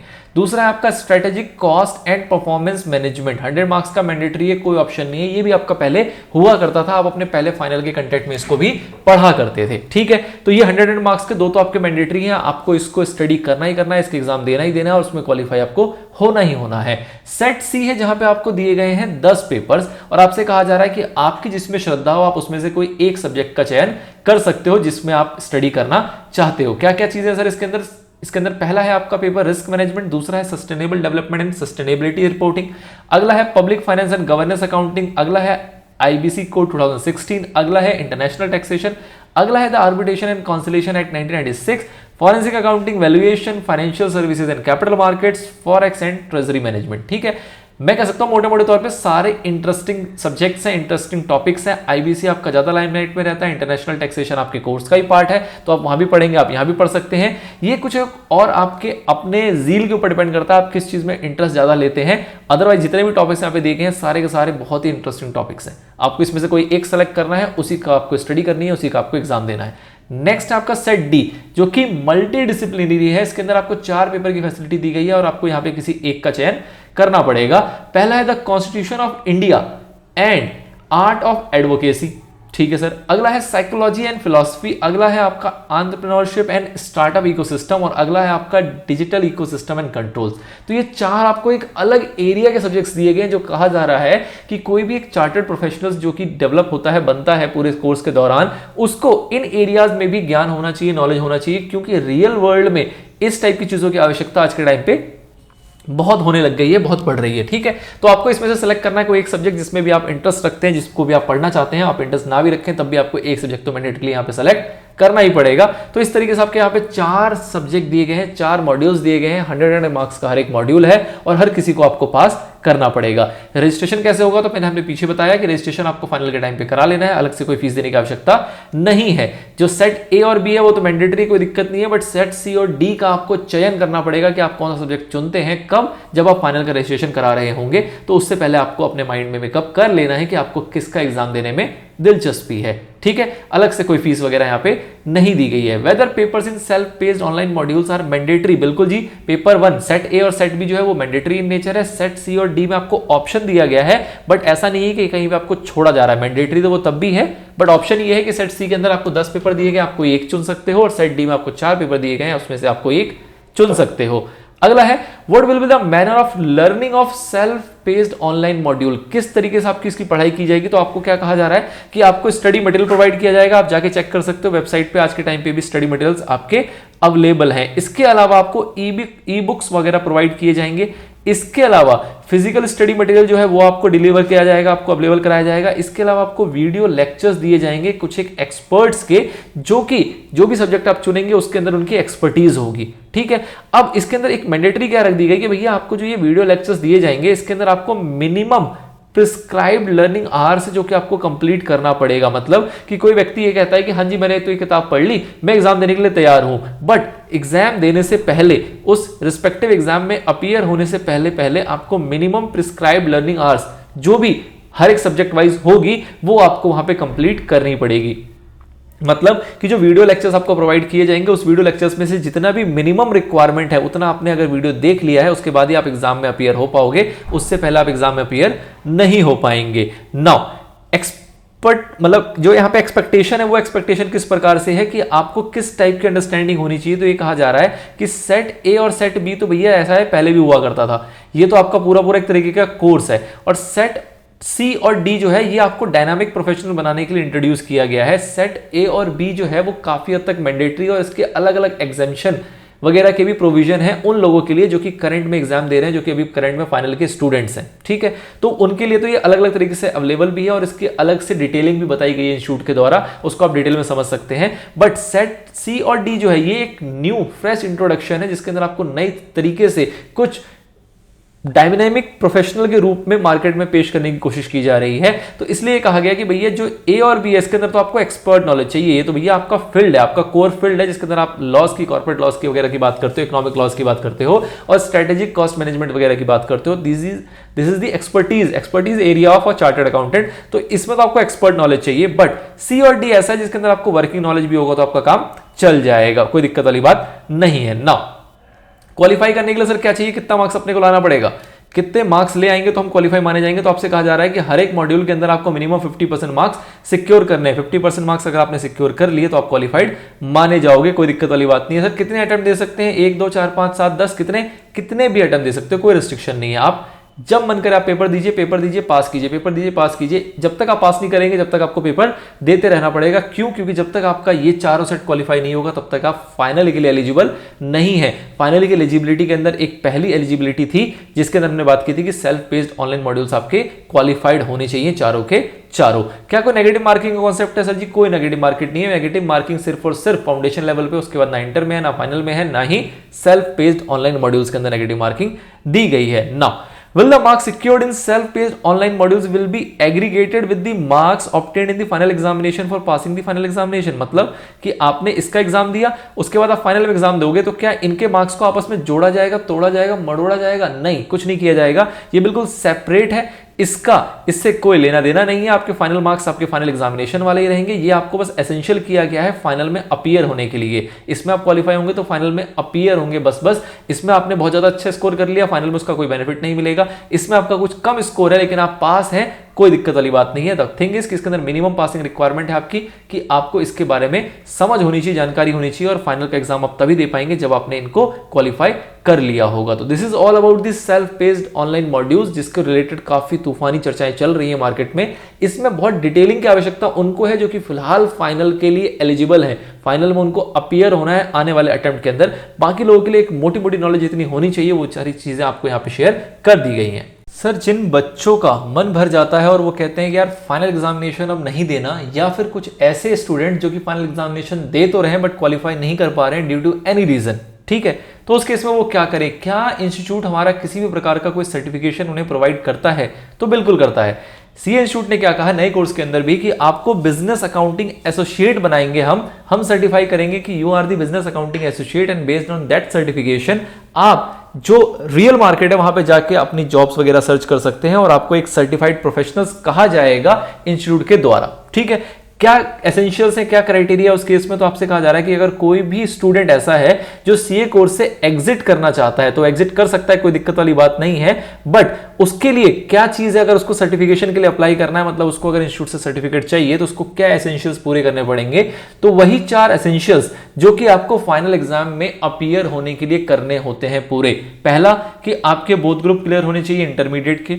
दूसरा कि आपने प्रैक्टिकल ट्रेनिंग जो थी अपनी 2 साल की वो कंप्लीट कर ली है। तीसरा कि जो ये एडवांस कोर्स था आपका, advance integrated course on information technology and soft skills, ये आपने कंप्लीट कर लिया है। और last but not the least कि जो आपका सेल्फ बेस्ड ऑनलाइन मॉड्यूल्स था जो भी आपके पास ऊपर एप्लीकेबल है वो आपने क्वालिफाई कर लिया। अगर आपने ये चारों चीजें कंप्लीट कर ली है तभी जाके आप फाइनल एग्जामिनेशन में अपीयर हो सकते थे। लेकिन किसी बच्चे का मूड बदल गया, वो कहता है नहीं जी अब हमारे पास समय नहीं है, मोहलत नहीं है, या फिर प्रिपरेशन नहीं है, या फिर कोई और भी पर्सनल रीजंस हो सकते हैं, तो उस केस में वो क्या कर सकता है, वो अप्लाई कर सकता है किसके लिए?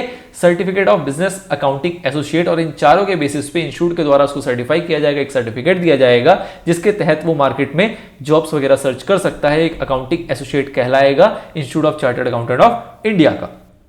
ठीक है सर।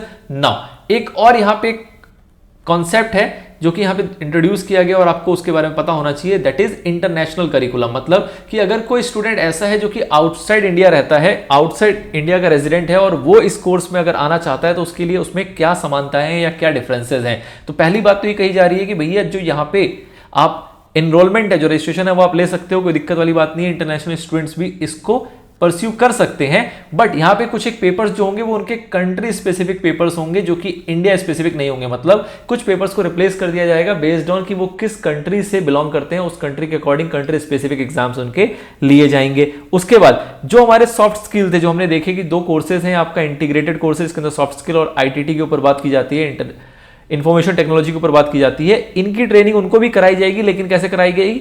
वर्चुअल मोड में कराई जाएगी। क्यों? क्योंकि वो इंटरनेशनल स्टूडेंट्स हैं। एंड थर्ड पॉइंट कि जो उनकी प्रैक्टिकल ट्रेनिंग है वो कहां होगी? जब इंडिया में ट्रेनिंग की बात होती है तो हम कहते हैं कि सीए फॉर्म में आपको ट्रेनिंग लेनी पड़ेगी, बट इस केस में क्या होगा? तो इस केस में उनको कहा गया कि वो ट्रेनिंग लेंगे कहां पे? Eligible members of accounting bodies. ठीक है जी, आउटसाइड इंडिया।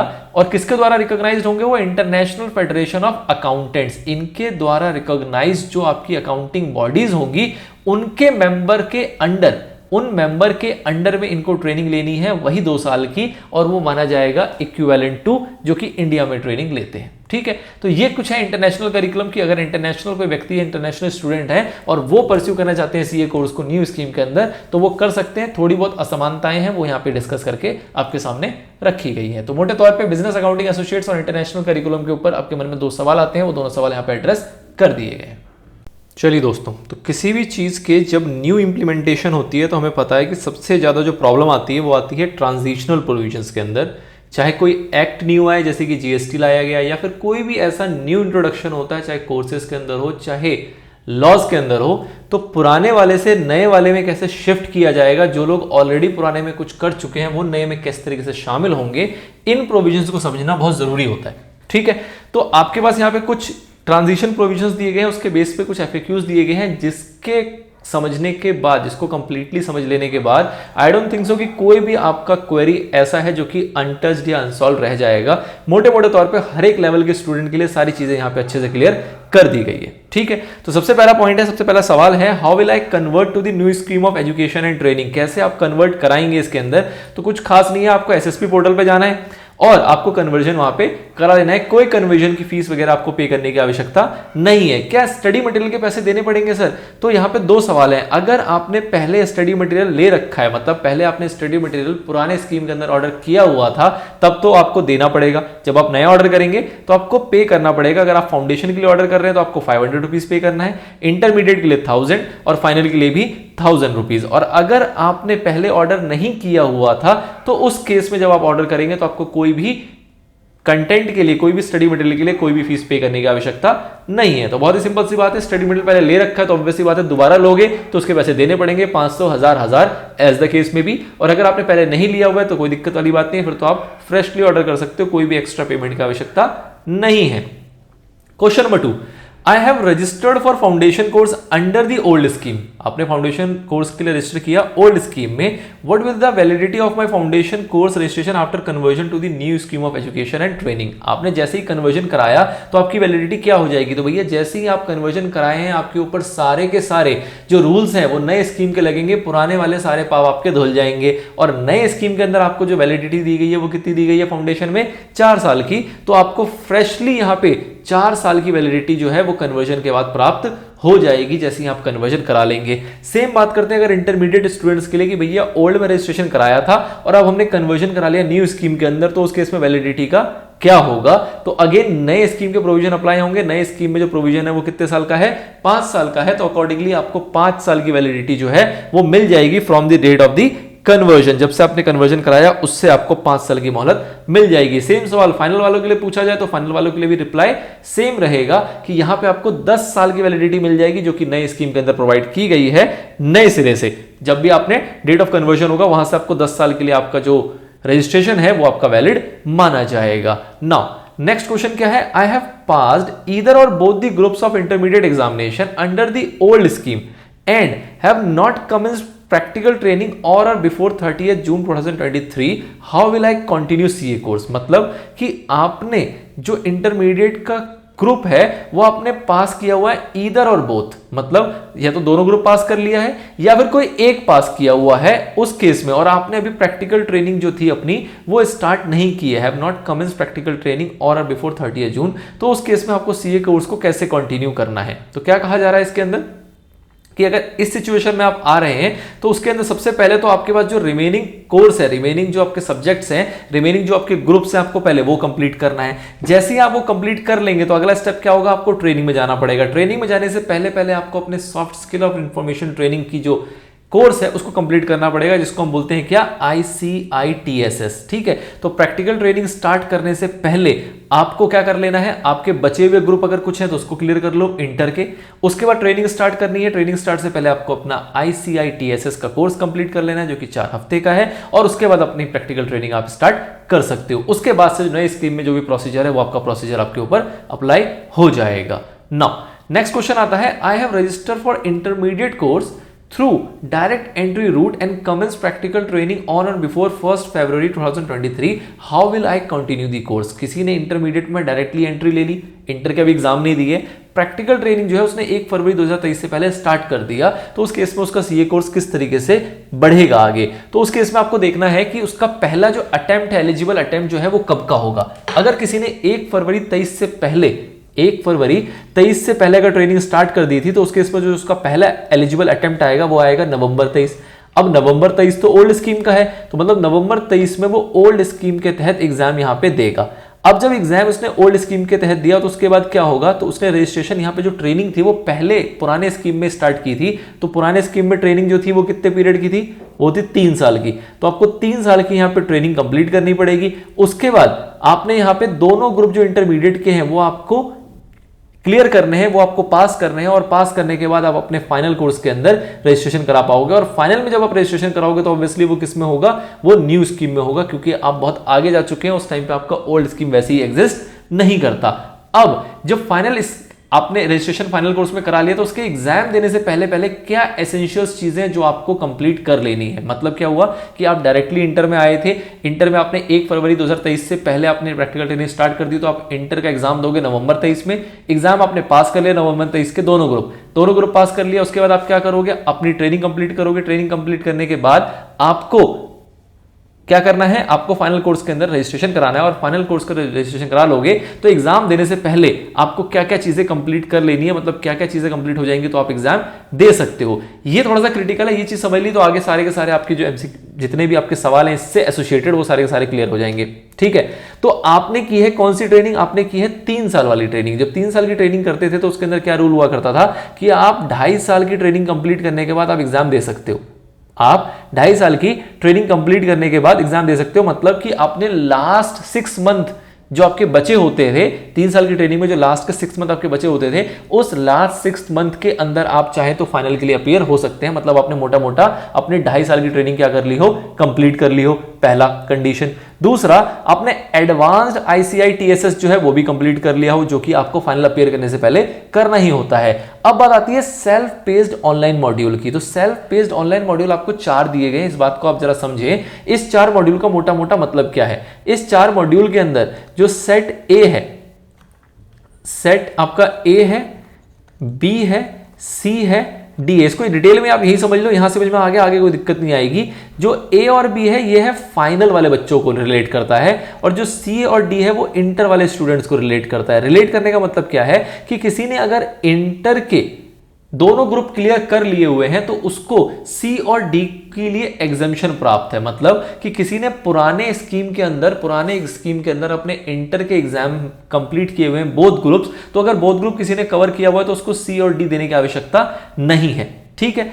अगर किसी ने ग्रुप 1 सिर्फ क्लियर किया हुआ है तो उसको दोनों देना पड़ेगा, और अगर किसी ने ग्रुप 2 क्लियर किया हुआ है तो दोनों में से कोई एक एग्जाम दे, जो उसको अच्छा लगे, अपनी इच्छा है, अपनी स्वेच्छा है, वो सेलेक्ट कर सकता है यहां पे। तो ये हो गया इंटर वालों के लिए। इंटर वालों के लिए समझ ले पहले, क्योंकि ये जो अभी कैटेगरी चल रही है वो इंटर वालों के लिए चल रही है, क्योंकि इस बच्चे ने क्या किया है, नवंबर 23 में इंटर का एग्जाम दिया, प्रैक्टिकल ट्रेनिंग कंप्लीट करी, 2.5 साल की ट्रेनिंग कंप्लीट हुई, फाइनल के लिए एलिजिबल हो गया, एडवांस ICITSS कंप्लीट किया। ए और बी इसको मैंडेटरी देना पड़ेगा क्योंकि ये इंटर वाला व्यक्ति है, तो ए और बी का कोई एग्जामिशन की बात यहां पे नहीं होगी। सी और डी में एग्जामिशन की बात है। एग्जामिशन किस तरीके से मिलेगी? अगर इसने बोथ ग्रुप क्लियर किया हुआ है तो इंटरमीडिएट एग्जामिनेशन में अगर आपने नवंबर 23 में बोथ ग्रुप क्लियर किया हुआ था तो आपको सी और डी दोनों से एग्जामिशन मिल जाएगी। ग्रुप 1 क्लियर किया हुआ है तो उसके इसमें आपको सी और डी दोनों दोबारा से क्वालिफाई करना पड़ेगा। जो आपका सेल्फ पेस्ड ऑनलाइन मॉड्यूल है वो आपको सी और डी सेट को क्वालिफाई करना पड़ेगा। ग्रुप 2 किया हुआ है तो उसके इसमें आपको ऑप्शन दिया जाएगा, आप सी क्वालिफाई कर लो या डी क्वालिफाई कर लो, जो आपको आसान लग रहा है। और नन ऑफ द ग्रुप्स, अगर कोई भी ग्रुप आपने क्वालिफाई नहीं किया पुराने स्कीम के अंदर, तो उस केस में नवंबर 23 में अगर आपने कोई भी ग्रुप इंटरमीडिएट का क्लियर नहीं किया तो उस केस में क्या होगा? उस केस में आपको दोनों ग्रुप क्वालिफाई करने पड़ेंगे। मतलब ग्रुप 1 कर लिया है तो भी दोनों करना है, कोई भी ग्रुप नहीं किया तो भी दोनों करना है। लेकिन अगर नवंबर 23 में आपने दोनों ग्रुप क्वालिफाई कर लिया था तो सी और डी को आपको दोबारा से देने की आवश्यकता नहीं है। या फिर अगर आपने ग्रुप 2 क्वालिफाई कर लिया था तो उस केस में आपको दोनों में से कोई एक देना पड़ेगा। ठीक है। और दोनों कर लिया तो एक भी देने की आवश्यकता नहीं है। और अगर एक ग्रुप 1 किया या फिर कोई भी ग्रुप नहीं किया है तो आपको दोनों ये देने पड़ेंगे। ए और बी तो देने ही देने हैं। और सी और डी के अंदर यहां पे थोड़ा सा डिस्कशन है, जो कि रिलैक्सेशन आपको दिया जा रहा है उन बच्चों को जिन्होंने लास्ट अटेम्प्ट में ओल्ड स्कीम के अंदर अपने एग्जाम को क्वालिफाई कर लिया था इंटर का। ठीक है। तो ये एक टेक्निकल चीज थी। ए और बी का रेलेवेंट कहां पे आएगा कि आपको देना है कि नहीं देना ए और बी का मॉड्यूल, वो आएगा फाइनल के अंदर। उसको भी समझेंगे, उसके अंदर भी एग्जामिशन की प्रोविजंस यहां पे दी गए हैं जो कि रेलेवेंट है फाइनल के स्टूडेंट्स के लिए। सेम सिनेरियो जो हमने पीछे डिस्कस किया था, बस यहां पे फर्क क्या है कि आपने इंटरमीडिएट में रजिस्ट्रेशन लिया है डायरेक्ट एंट्री के थ्रू, और आपने जो अपनी ट्रेनिंग स्टार्ट की थी वो 1 फरवरी 23 के बाद स्टार्ट की थी। जब आप 1 फरवरी 23 के बाद स्टार्ट करोगे मतलब आप नवंबर 23 के लिए एलिजिबल नहीं थे। अगर नवंबर 23 के लिए एलिजिबल नहीं थे तो किसके लिए एलिजिबल थे आप एलिजिबल थे मई 2024 के लिए। और जो मई 24 का एग्जाम है वो एग्जाम होगा आपके नई स्कीम के तहत। तो नई स्कीम के तहत आपको मई 24 का यहाँ पे एग्जाम जो है वो आपको अटेम्प्ट करना रहेगा। जो आपकी ट्रेनिंग है वो आप पहले शुरू कर चुके हो, तो ट्रेनिंग आपकी कंटिन्यू रहेगी कितने साल के लिए? 3 साल के लिए। आप इंटरमीडिएट का ग्रुप निकालेंगे इसके हिसाब से, इंटरमीडिएट का ग्रुप आप निकालेंगे मई 24 के अंदर, इसके हिसाब से 3 साल की आप ट्रेनिंग जैसे कंप्लीट करते थे वो कंप्लीट करेंगे। आप अपने फाइनल कोर्स के अंदर रजिस्ट्रेशन कराएंगे और उसके बाद फाइनल का आपका एग्जाम जो है उसमें आप अपीयर होंगे, उसके लिए एलिजिबल होंगे। एलिजिबल कब होंगे? जब आपने अगेन सेम क्राइटेरिया कि 2.5 साल की ट्रेनिंग आपकी कंप्लीट कर ली हो, लास्ट 6 मंथ में आप अपीयर हो सकते हो। एडवांस ICITSS जो आपको कंप्लीट करना होता है वो आपको कंप्लीट करना रहेगा, और जो आपके सेल्फ पेस्ड ऑनलाइन मॉड्यूल्स है वो आपको सारे के सारे यहाँ पे देने पड़ेंगे। क्यों? क्योंकि आप न्यू स्कीम में आ चुके हो, यहाँ पे ओल्ड स्कीम का कोई भी नाता आपका नहीं बचा। सेल्फ पेस्ड ऑनलाइन मॉड्यूल जो है उसके अंदर जो वैरायटी आई थी कि ए और बी तो देना ही देना है, सी देना है या डी देना है, ये चुनना पड़ेगा, या फिर ये दोनों के दोनों एग्जेम्प्ट हो जाएंगे या दोनों के दोनों देने पड़ेंगे। उसको लेके जितनी भी कंफ्यूजन है वो कब है? जब आपने नवंबर के अंदर अटेम्प्ट दिया है अपने इंटर का। नवंबर में अटेम्प्ट दिया है आपने और बोथ ग्रुप क्वालिफाई कर लिया, आपको दोनों देने की आवश्यकता नहीं है। नवंबर में आपने अटेम्प्ट किया और आपने ग्रुप 2 क्वालिफाई किया तो दोनों में से कोई एक देना पड़ेगा, आपकी चॉइस है। और नवंबर में आपने अटेम्प्ट किया और आपने सिर्फ ग्रुप 1 क्वालिफाई किया या फिर एक भी ग्रुप क्वालिफाई नहीं हो पाए तो आपको ये दोनों के दोनों देने पड़ेंगे। मतलब चारों आपको सेल्फ बेस्ड ऑनलाइन मॉड्यूल यहाँ पे क्वालिफाई करना पड़ेगा। बट अब May 24 में आ गए तो कोई इस टाइप की आपको एग्जामिशन वगैरह प्रोवाइड नहीं की गई है। आपको नॉर्मल सिनेरियो में जो था आपका कि आपको एडवांस ICI TSS कंप्लीट करना है, ट्रेनिंग कंप्लीट करनी होती है, क्योंकि आपने पुराने स्कीम में ट्रेनिंग स्टार्ट की थी तो आपको 3 साल वाला प्रोविजन चलेगा, जिसमें कि ये होता था कि 2.5 साल कंप्लीट होने के बाद आप फाइनल के एग्जाम के लिए अपीयर कर सकते हैं और सेल्फ बेस्ड मॉड्यूल जो है वो आपके ऊपर यहाँ पे एप्लीकेबल हो जाएंगे, जो कि आपको कंप्लीट करना रहेगा। ठीक है सर। नाउ अगला आता है, I have registered for intermediate course through direct entry route and have not commenced practical training on or before 30 जून 2023। ठीक है, इन्होंने अपनी ट्रेनिंग यहाँ पे स्टार्ट नहीं की है 30 जून 23 तक। How will I continue the CA course? इस केस में इनके साथ क्या होगा? तो इन्होंने अगर ट्रेनिंग स्टार्ट नहीं की है तो उस केस में इनको क्या करना है, इनको कन्वर्ट कराना पड़ेगा अपने कोर्स को किसके अंदर, new scheme of education and training के अंदर। और उसके बाद किस तरीके से इनका सिलसिला चलेगा, तो इन्होंने ट्रेनिंग स्टार्ट नहीं की थी तो उस केस में क्या होगा कि जो इनका रजिस्ट्रेशन है उससे 8 मंथ का इनका स्टडी पीरियड देखा जाएगा और उसके बाद ये अपने इंटरमीडिएट एग्जाम में अपीयर हो पाएंगे, जो कि न्यू प्रोविजन है आपके न्यू स्कीम के हिसाब से। दोनों ग्रुप इनको क्लियर करना है, दोनों ग्रुप क्लियर करेंगे उसके बाद इनको ICI TSS के अंदर जाना है। ICI TSS के अंदर जाएंगे, अपना ट्रेनिंग स्टार्ट उसके बाद कर सकते हैं। ट्रेनिंग स्टार्ट कर लिया, इनको फाइनल कोर्स में रजिस्टर कर लेना है। 2 साल की जो ट्रेनिंग है वो इनकी स्टार्ट यहाँ पे हो जाएगी। सेल्फ बेस्ड मॉड्यूल जो आपके चारों सेट हैं वो आपको चारों के चारों क्वालिफाई करने हैं। उसके बाद आपको अपना एडवांस्ड ICI TSS कंप्लीट करना है after completion of practical training. जो 2 साल की ट्रेनिंग कंप्लीट होगी उसके बाद आप अपना ये कोर्स कंप्लीट करेंगे और इसके बाद आप अपने फाइनल एग्जामिनेशन में अपीयर हो पाएंगे after 6 months from completion of practical training. Training complete होगी, उसके 6 महीने के बाद, ट्रेनिंग कंप्लीट होने के 6 महीने के बाद आप अपने फाइनल एग्जाम के लिए यहां पे अपीयर हो पाएंगे 6 मंथ कंप्लीट होने के बाद। ठीक है सर। नाउ नेक्स्ट आपकी जो FAQ है वो क्या है, I have registered for intermediate course through foundation route, appeared in intermediate examination but could not clear any of the groups of intermediate examination. I have converted to direct entry route. इन्होंने convert करा लिया foundation root को किसमें, direct entry root में, और commence कर ली practical training और before 30 June 2023। How will I continue CA course? इन्होंने अपनी प्रैक्टिकल ट्रेनिंग जो है वो 30 जून 2023 से पहले इन्होंने स्टार्ट कर ली। अब 30 जून 2023 से पहले इन्होंने अगर अपनी ट्रेनिंग स्टार्ट कर ली है तो इसका मतलब क्या है, आपको ये देखना है कि क्या इनकी एलिजिबिलिटी नवंबर 23 एग्जामिनेशन में है। अगर ये ऑलरेडी पहले अपीयर हो चुके हैं इंटरमीडिएट के अंदर तो ऑब्वियस ही बात है इस सिनेरियो के अंदर इनका 8 मंथ का जो स्टडी पीरियड था वो कंप्लीट हो चुका है। कंप्लीट हो चुका है तो ये नवंबर 23 एग्जाम यहां पे दे सकते हैं। अब नवंबर 23 अगर एग्जाम ये दे सकते हैं तो उस केस में क्या होगा, इनको नवंबर 23 का एग्जाम देना है, दोनों ग्रुप क्लियर करने हैं, फाइनल कोर्स का रजिस्ट्रेशन कराना है और उसके बाद फाइनल का एग्जाम देना है। फाइनल का एग्जाम देते वक्त ध्यान कर रखना पड़ेगा, सेम बात है, 2.5 साल की ट्रेनिंग कंप्लीट कर लेनी है, एडवांस ICI TSS कंप्लीट कर लेना है और जो सेल्फ बेस्ड ऑनलाइन मॉड्यूल है आपका वो आपको यहां पे कंप्लीट करना पड़ेगा, क्वालिफाई करना पड़ेगा एज एप्लीकेबल। एज एप्लीकेबल का मतलब क्या हुआ, 1 और 2 तो मैंडेटरी है, C और D में देखना पड़ेगा। दोनों ग्रुप क्वालिफाई हो गए थे तो एग्जाम हो जाएगा, ग्रुप 1 हुआ था तो दोनों देने पड़ेंगे, एक भी ग्रुप नहीं हुआ था तो भी दोनों देने पड़ेंगे C और D, और अगर ग्रुप 2 हो गया था तो C और D में आप चूज कर सकते हो और कोई भी एक आप उसमें क्वालिफाई आपको करना रहेगा। ठीक है। Now whether group wise paper wise examination be granted under new scheme, ऐसा कुछ है क्या? If a candidate has passed a group or has acquired examination in paper under the old scheme of training, मतलब old scheme of education and training के अंदर अगर उसका कोई ग्रुप एग्जाम्प्ट हो रखा था या फिर कोई पेपर एग्जाम्प्ट हो रखा था तो उसका एग्जामिनेशन उसको न्यू स्कीम में किस तरीके से मिलेगा? तो बिल्कुल जी आपको स्कीम में यहाँ पे एग्जामिनेशन मिलेगा, ऑल्दो किस तरीके से मिलेगा, क्या इसकी डिटेल्ड गाइडलाइंस होगी वो आपको इंस्टीट्यूट अलग से इंस्टीट्यूट के द्वारा शेयर किया जाएगा। बट फिलहाल मुद्दा ये है कि हाँ इस टाइप की अगर कोई एग्जामिनेशन है तो वो आपको ओल्ड टू न्यू में भी प्रोवाइड की जाएगी। नाउ नेक्स्ट FAQ आता है आपका, if I have passed both the groups of intermediate examination and commenced practical training of 3 years, दोनों ग्रुप क्लियर हो गए, प्रैक्टिकल ट्रेनिंग पे आ गए 3 साल की, whether I would be required to qualify the self-paced online module before appearing for the final examination under the new scheme of education and training, क्या इस case में इनको सेल्फ बेस्ड ऑनलाइन मॉड्यूल को appear करना पड़ेगा, क्या उसको complete करना पड़ेगा फाइनल एग्जाम देने से पहले? तो देखो अगर इन्होंने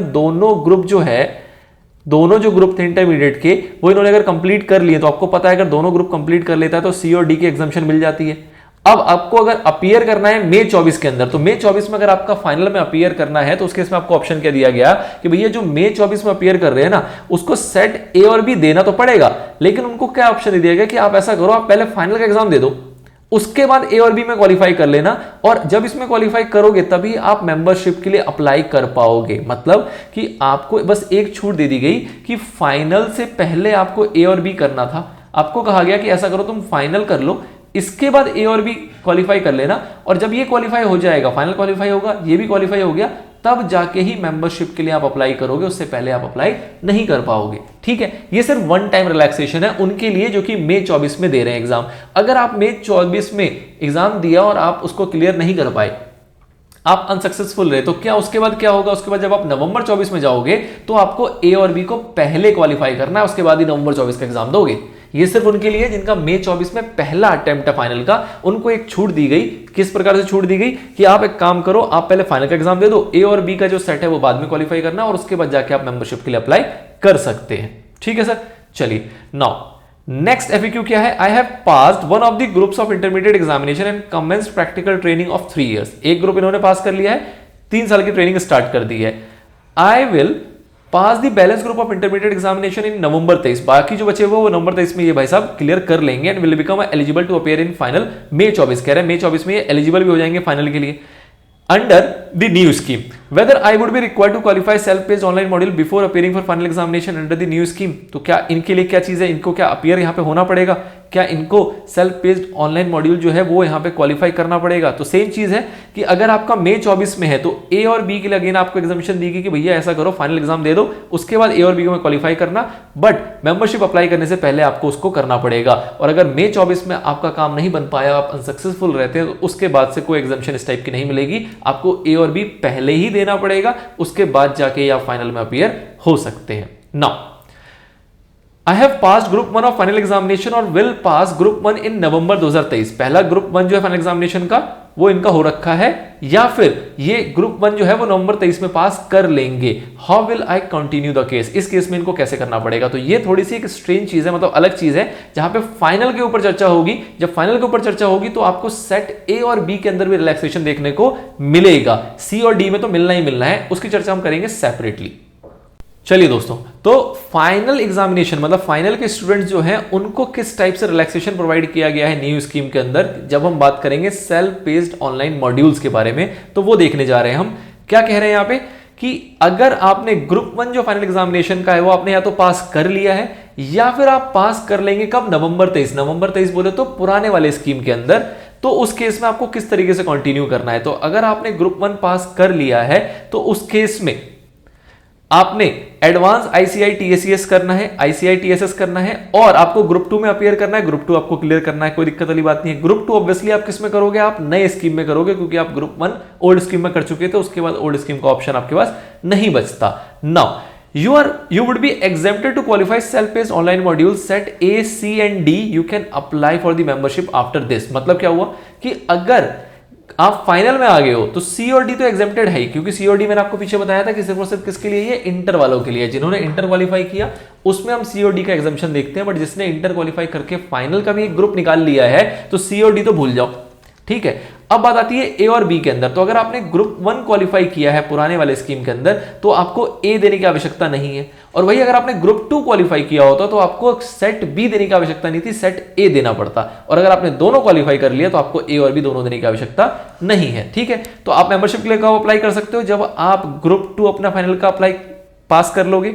दूसरा, जो सेल्फ पेस्ड मॉड्यूल की बात करें उसका सिर्फ और सिर्फ आपको सेट बी पास करना है। सेट बी, ए एग्जाम कर दिया गया, सी और डी तो आपके इंटरमीडिएट की बेसिस पे ही एग्जाम कर दिया जाता है। तो आपको सिर्फ और सिर्फ क्या करना है? सेट बी पास करना है, और उसके बाद जो भी आपका बैलेंस पीरियड है ट्रेनिंग का, जो भी आपका बैलेंस पीरियड है, आप पुराने वाले में ट्रेनिंग कर रहे हो तो ऑब्वियसली बात आपको 2.5 साल की वहां पे कंप्लीशन पूरी दिखानी है, और अगर बाकी के 6 महीने बच जाएंगे तो वो भी आपको कंप्लीट करना पड़ेगा। उसके बाद जाके ही आप अपनी मेंबरशिप के लिए अप्लाई कर सकते हैं। तो सिंपल फंडा है, कुछ खास नहीं है। आपको देखना है सेल्फ पेस्ड ऑनलाइन मॉड्यूल की एग्जामिनेशन किस तरीके से दी जा रही है।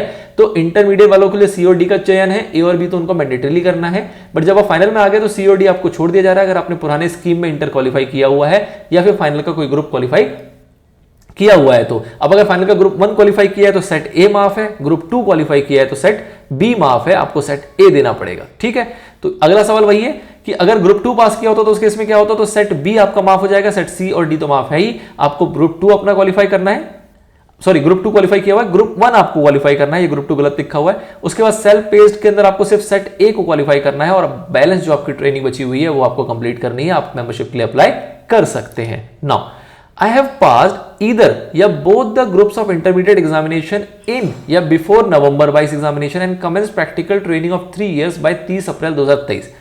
When will I become eligible for final examination? अब इस केस में कह रहे हैं कि फाइनल एग्जामिनेशन के लिए कब एलिजिबल हो जाएंगे। तो 3 साल की ट्रेनिंग है भाई साहब, तो पहले वाले स्कीम में अगर 3 साल की ट्रेनिंग करते थे तो आपको 2.5 साल का तो ट्रेनिंग कंप्लीट करना ही पड़ता था, उसके बाद ही आप फाइनल एग्जामिनेशन दे पाते थे। तो 30 अप्रैल 23 से पहले अगर इन्होंने शुरू कर लिया है, 30 अप्रैल 23 में अगर शुरू कर लिया है तो इनका जो फाइनल एग्जामिनेशन ड्यू होगा 2.5 साल के बाद वो होगा नवंबर 2025 का। और ये एग्जाम वो कब दे पाएंगे, जब वो इन क्राइटेरिया को फुलफिल करेंगे। क्राइटेरिया क्या है भैया, 2.5 साल की ट्रेनिंग पूरी हो जानी चाहिए, अगर लीव्स वगैरह दिए तो उसको भी आपको एडजस्ट करना पड़ता है, इसलिए आप मैंडेटरी नहीं कह सकते। अगर कोई छुट्टी पे रहा है तो वो ये अटेम्प्ट भी नहीं दे पाएगा। छुट्टियों वगैरह को सबको ध्यान में रखते हुए, छुट्टियों वगैरह सबको इंक्लूड करते हुए आपको देखना है कि आपके लास्ट के 6 महीने ही ट्रेनिंग के बचे होने चाहिए। अगर 6 महीने ही बचे हैं ट्रेनिंग के, दैट मींस आपने 2.5 ईयर्स अपना कंप्लीट कर लिया है और आप इसमें एलिजिबल हो जाते हैं। नाउ क्वालिफाई करना है आपको सेल्फ पेस्ड ऑनलाइन मॉड्यूल कौन सा, सेट ए और सेट बी दोनों।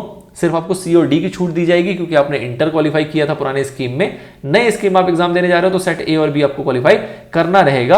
और successful completion of advance ICI TSS जो कि आपको मैंडेटरी है, फाइनल एग्जाम देने से पहले आपको ये कंप्लीट करना होता है।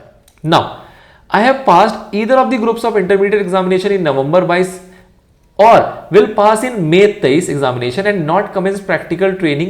When will I become eligible for final examination? इन्होंने प्रैक्टिकल ट्रेनिंग अभी स्टार्ट नहीं की है, नवंबर 22 में इन्होंने कोई एक ग्रुप निकाल लिया था और कह रहे हैं कि बाकी जो है वो ये मई 23 में क्वालिफाई कर लेंगे। तो उस केस में क्या होगा, उस केस में इनको जो बैलेंस ग्रुप है, पहले तो अपना जो भी बैलेंस ग्रुप आपका बचा हुआ है वो आपको कंप्लीट करना है। अब आपने अगर ट्रेनिंग स्टार्ट अभी की ही नहीं है तो ऑब्वियस सी बात है जो आप ट्रेनिंग स्टार्ट करोगे वो नए स्कीम के अकॉर्डिंग स्टार्ट करोगे, जो कि होगा कितने का, 2 साल का। मतलब कि जो भी आपका बैलेंस इंटरमीडिएट एग्जामिनेशन पहले तो बचा हुआ है आपको वो कंप्लीट करना है। आपने अगर कोई भी ग्रुप छोड़ा हुआ है, कोई भी ग्रुप आपका पेंडिंग है, वो आपको पहले पास करना है।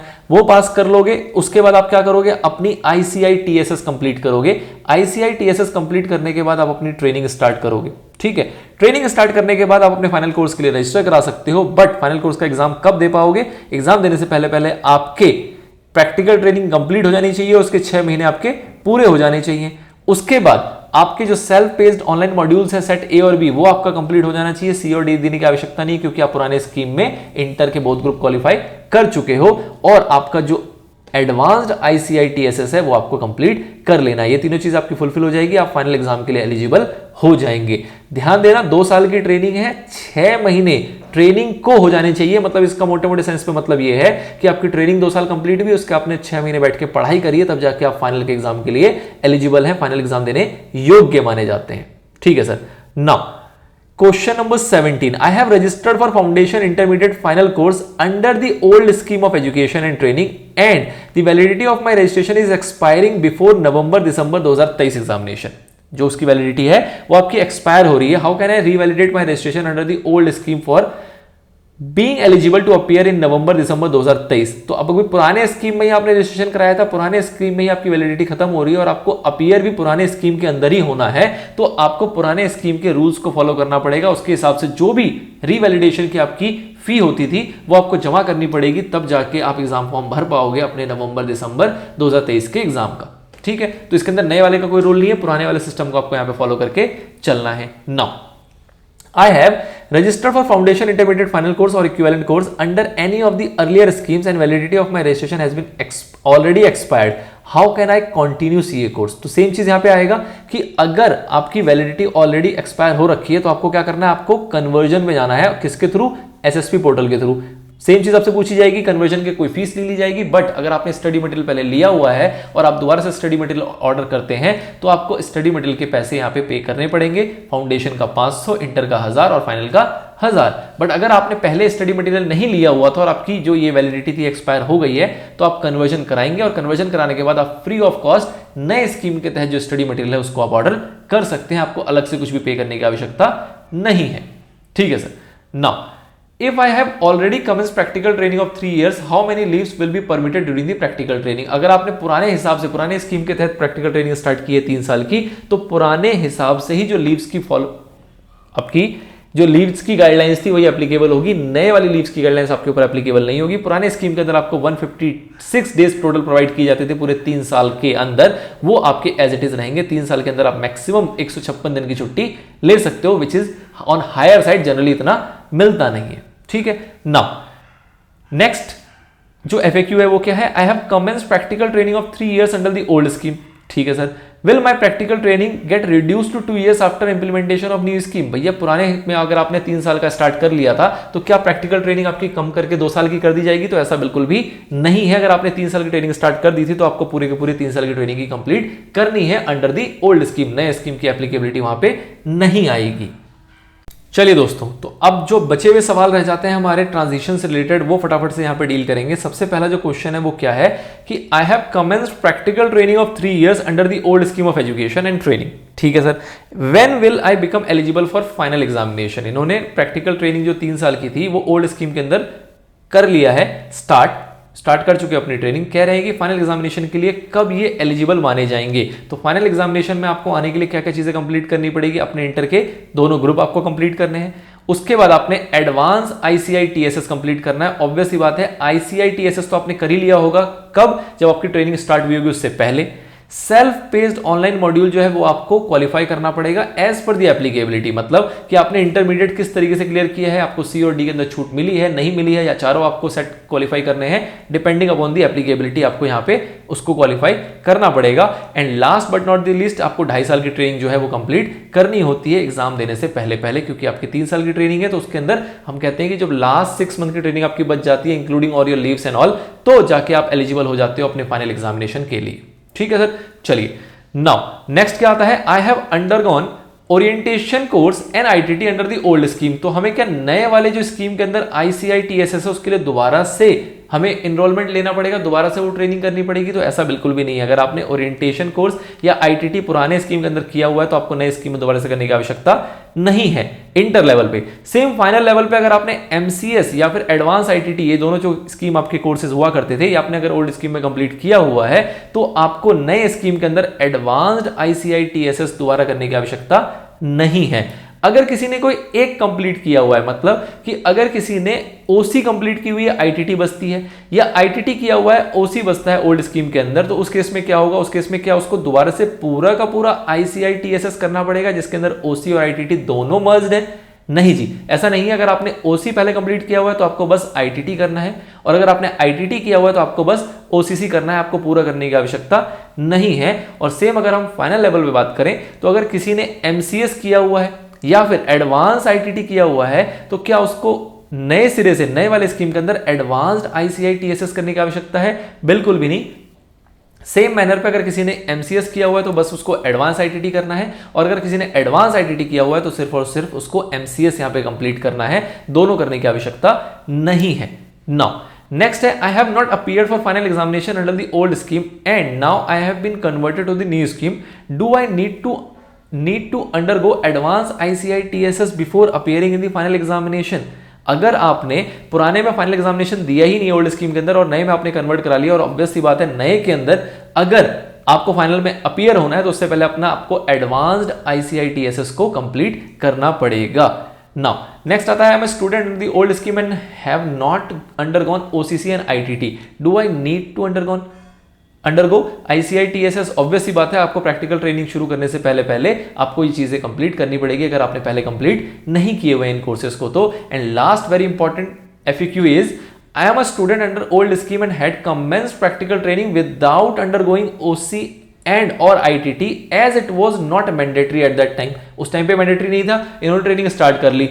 अब क्या इनको ICI TSS करना पड़ेगा? बिल्कुल भी नहीं। जब इनकी ट्रेनिंग स्टार्ट हो गई है तो ये जो कोर्सेज है ये ट्रेनिंग स्टार्ट करने से पहले कराया जाता है। अगर आप पहले आपको इसकी छूट मिल चुकी है तो आपको अब इस ट्रेनिंग को दोबारा से करने की आवश्यकता नहीं है। आप अपनी प्रैक्टिकल ट्रेनिंग को कंप्लीट करें और उसके बाद आपको एडवांस्ड ICI TSS करना पड़ेगा। आपको प्री लेवल का जो ICI TSS है वो करने की आवश्यकता यहाँ पे नहीं है। तो this is all about your FAQs related to new course, CA new course, या फिर आप कह सकते हो जो नया आपको scheme of education and training provide किया गया है CA इंस्टीट्यूट के द्वारा, जो कि आपको फ्लैग किया गया 1 जुलाई 2023 से। ठीक है, तो आई होप आपके जितने भी क्वेरीज है, जितने भी आपके दिमाग में जितनी भी आपकी दिमाग में कंफ्यूजन्स थी इस पूरे कोर्स के रिगार्डिंग, वो FAQ के माध्यम से हमने अच्छे से उसको एक्सप्लेन कर दिया है। स्टिल अगर आपकी कोई क्वेरी बच जाती है तो आप उसको कमेंट सेक्शन में मुझसे पूछ सकते हैं, हम उस पर चर्चा कर लेंगे।